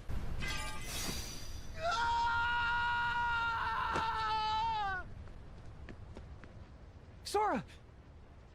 He watches not only Kairi, but his closest friends die in front of him.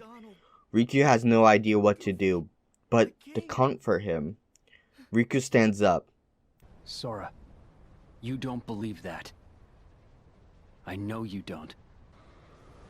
And then he disappears as he fends off the Heartless. It then kills him and Sora. And so foretold, darkness prevailed and light expired. Back to Ericus and Xehanort's chess game.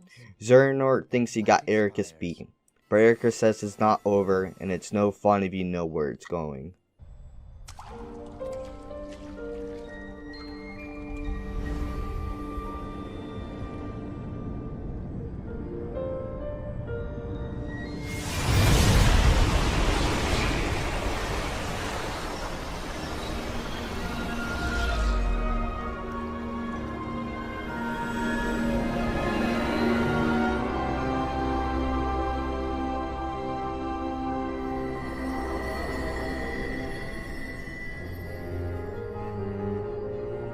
Sora wakes up in some sort of spirit form and talks to Charity, which is a character from Key back cover and Union Cross. Trust me, you have to do your homework before getting to this, or else you'll have no idea what's going on. Long story short, Charity says Sora is dead. He must put himself back together to live again. The only reason he's still sort of existing is because something is keeping him here. While you put yourself together, you can talk to Nominate Soul. She basically says the next time you face Terranor, he'll help back up. Also, Kairi's keeping Sora alive with some sort of power, she says. Sora promises to say thank you to her officially at some point. Another person you run into is a mystery girl. She wonders how Sora's kind of physical. I think it's the mystery girl that Ike's and Sykes talk about, or this could be a person that your Zora knows. But we may have to get into that later. She whispers a secret to Sora's ear, and then he moves on. Then you have to collect 111 of you. Why 111? Why not 100? Plus, they are moving, floating, falling. If you collect 222 and 333, Jesus Christ, you get health boost. Okay, fine. This is worse than the crab sequence in the Caribbean world. Like, you just want to save your friends right now. I get it's kind of needed because Zora died and... Holy fuck, this random collectathon bullshit is annoying at best. After that, Sora says he will help Charity. See, Charity has a friend, and again, if you follow Union Cross, you will know that his friend is Ventus. Ventus doesn't remember him according to Charity. Charity says to use the power of waking to restore their hearts, but Sora will find an alternative. He then leaves. It plays Sora's and Riku's death scene again, cause why not for some reason. It just happened. Then Sora arrives at Olympus. He thinks he's alone, but there's Jiminy. So you fight this Heartless to restore all the fallen Guardians' hearts. all of them except for Kyrie. Young Xehanort comes in and says Sora has learned nothing from his Mark of Mastery exam. He claims Sora got led into the abyss by following that Heartless. Xehanort then leaves. Chip and Dale call him and say go back to the Keyblade graveyard. On Sora's way there, he runs to Kyrie. They are happy to see each other and share a romantic moment together. On the other side is the Guardians of Light, and they seem to remember dying, sort of. Once Sora did that, according to Tetsuya Nomura, that timeline they died in ceased to exist. So, in terms, Xehanort never won. But, it still gets a little bit confusing.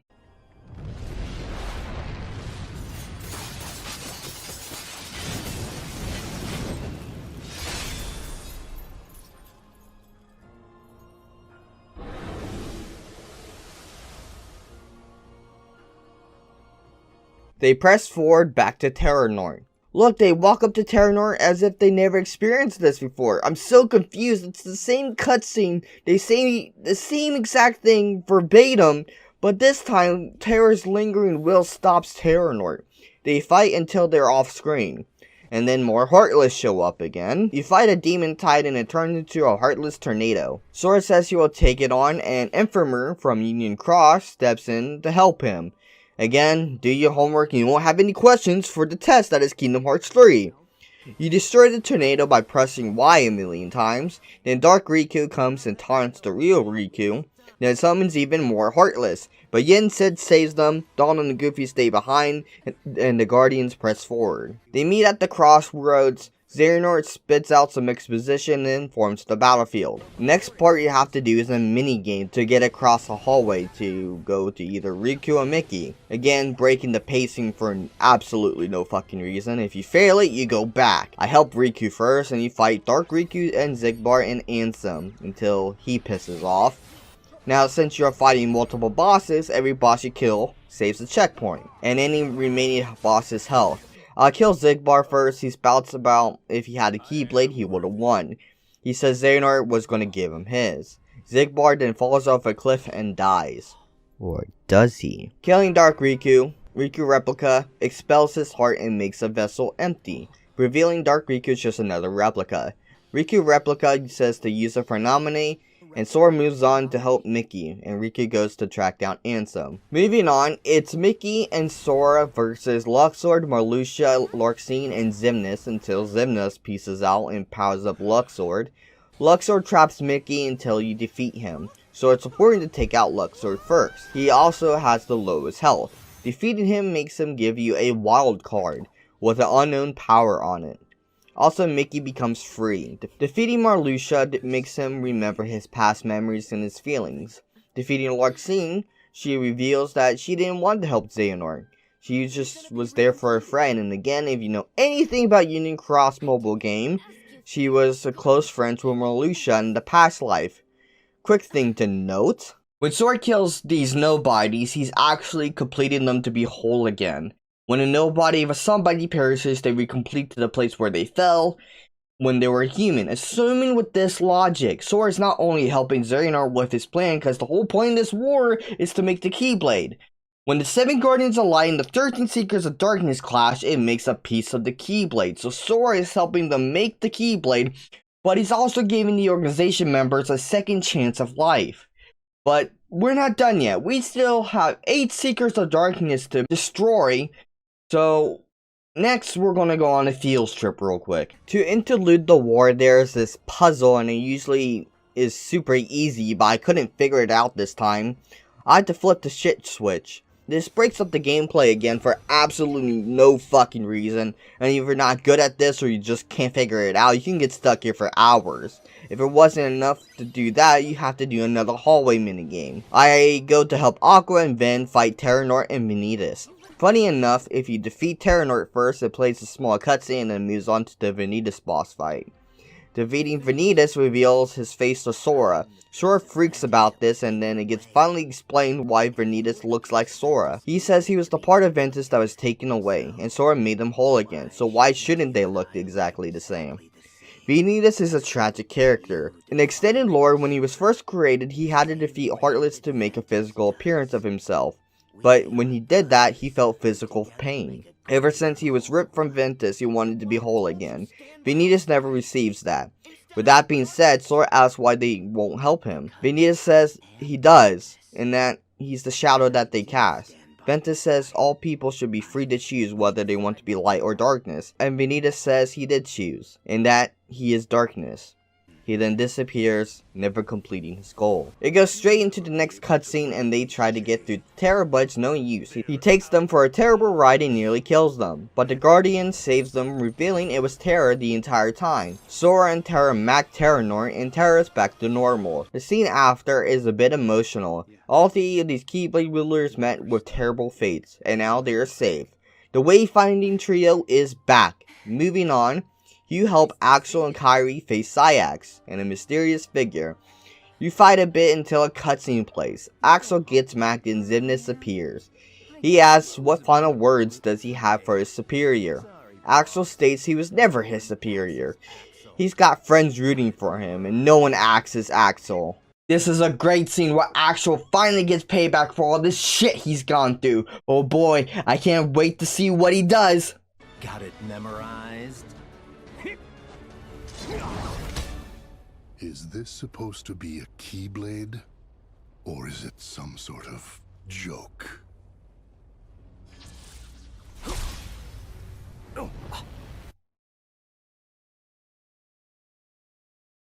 Axel's entire character. The entire character arc was led up to this moment, and they stiff him. All the pain, the tears, all of it. What's seemingly worse is that his Keyblade gets destroyed. This gets retconned in the DLC, thank God, but until then, Axel doesn't have a Keyblade until later on in the game. Anyway, Axel's about to get destroyed, but the figure, which, okay, we all know it's Xion made from a replica, anyway, stops Xemnas. Sora walks up to her, and Xemnas asks her to destroy Axel, but he says it's over, she can stop. Sora somehow knows her name, somehow, it's not explained. When he says her name, It's all right. Xion. It just hits you. She freaks and gets kicked, and there she is. But it's still not looking good. But out of nowhere, from the third turnbuckle, Roxas comes to save the day! Xemnas is astonished. Everyone is excited. Xemnas is confused. How did he get a vessel? Well, Vexen, of course. But before we fight, Kairi gets taken. They're gonna put Kairi in the fridge. You fight with Xion and Roxas, and he's overpowered as hell. Simply, he's the best party member to have hands down. Make quick work of Sayax and then cutscene. Axel gets frustrated with Sayax and wonders what his motive was. Sayax said he did everything to find the girl, but Axel made new friends, so he gave up and he admitted he was jealous. Sayax disappears, Sora makes sure everyone is okay, and then moves on. This moment after all is said and done just hits you. You realize they are alright. They hug it out. The Seesaw Trio is back. For our Seekers of Darkness to go. At the top of this rock thing, you meet up with Riku and Mickey. Sora says Kairi's in trouble. Xehanort explains there are 4 keys short to make the Keyblade, and they will be made here and now. So you fight Xemnas, young Xehanort, and Ansem.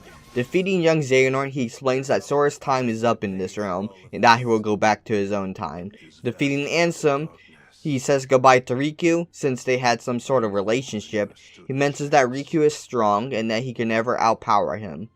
Once he saw the betrayal of the other organization members, he gave up, and then he disappears.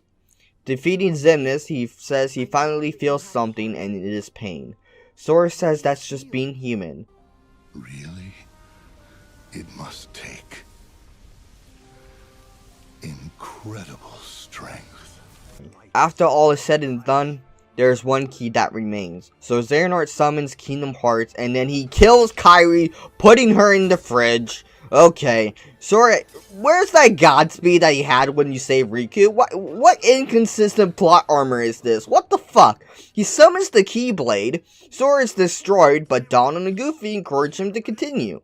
The rest show up, and Ventus and Roxas kind of look at each other for a quick second, okay. Mickey and Riku say they can use Xehanort's heart as a portal to trap Xehanort. Sora says he'll defeat Xehanort, while the others keep Kingdom Hearts shut. Donald and Goofy come along. Xion ensures Kairi will be okay. So, they make a portal and they travel to Skii.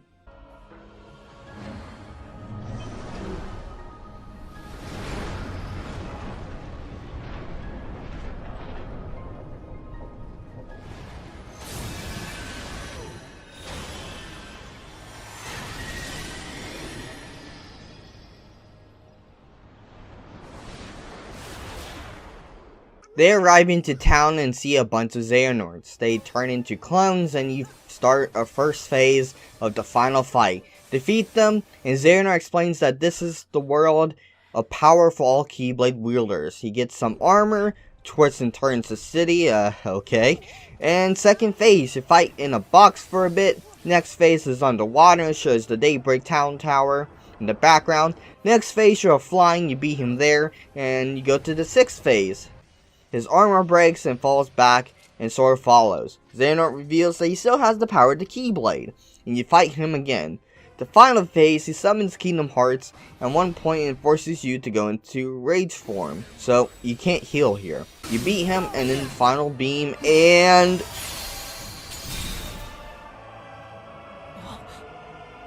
It ends here and now.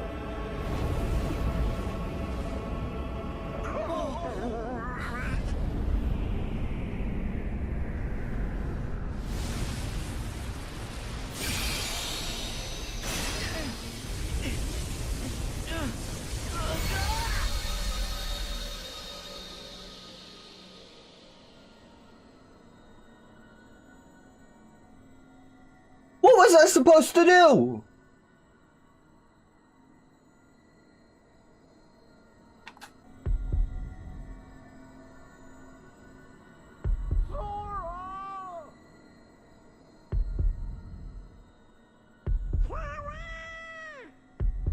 You tap A a bit and you revive yourself. Donald and Goofy help you and you beat the game. Xehanort explains that he wanted to return all life to once there was, a equal of light and darkness.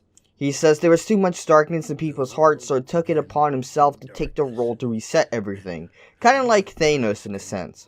Sora says it wasn't his call to make, and a true leader can't defy fate. The rest of the Guardians come through and Terra walks up to Xehanort, revealing that Ericus was with him the whole time. He tells Xehanort to give it up. We finished up that chess match finally. Xehanort gives the Keyblade to Sora. Ericus apologizes to the Wayfinding trio, and they fly off. Sora locks up Kingdom Hearts and returns to the Keyblade's graveyard. Sora says he still needs to find Kairi, and he sets off to do so. So anyway, to make an overpriced long DLC short, he does this and in return, since he abused the power of waking to revive Kairi, he starts disappearing. He spends his last moments with Kairi, every last second. From the Disney World, to the Land of Departure where Cherokee meets Ventus, to the Twilight Town where the Seesaw Trio is happy with Hayner, Pence, and Alot and Isa, to Radiant Garden where Naminé gets her heart, even back home at Destiny Islands.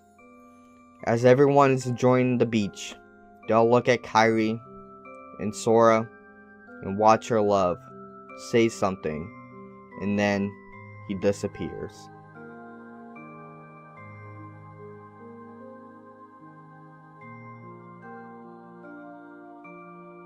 So, Sora is not gone for good. There's your Zora's story to worry about where Sora meets him and they fight. And there's a different ending and it's up to the player to know what happens and whatnot.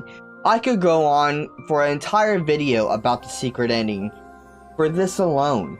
But this is a good stopping point. I also figured out why Onyx helped me and Brady. Going back to Vanitas.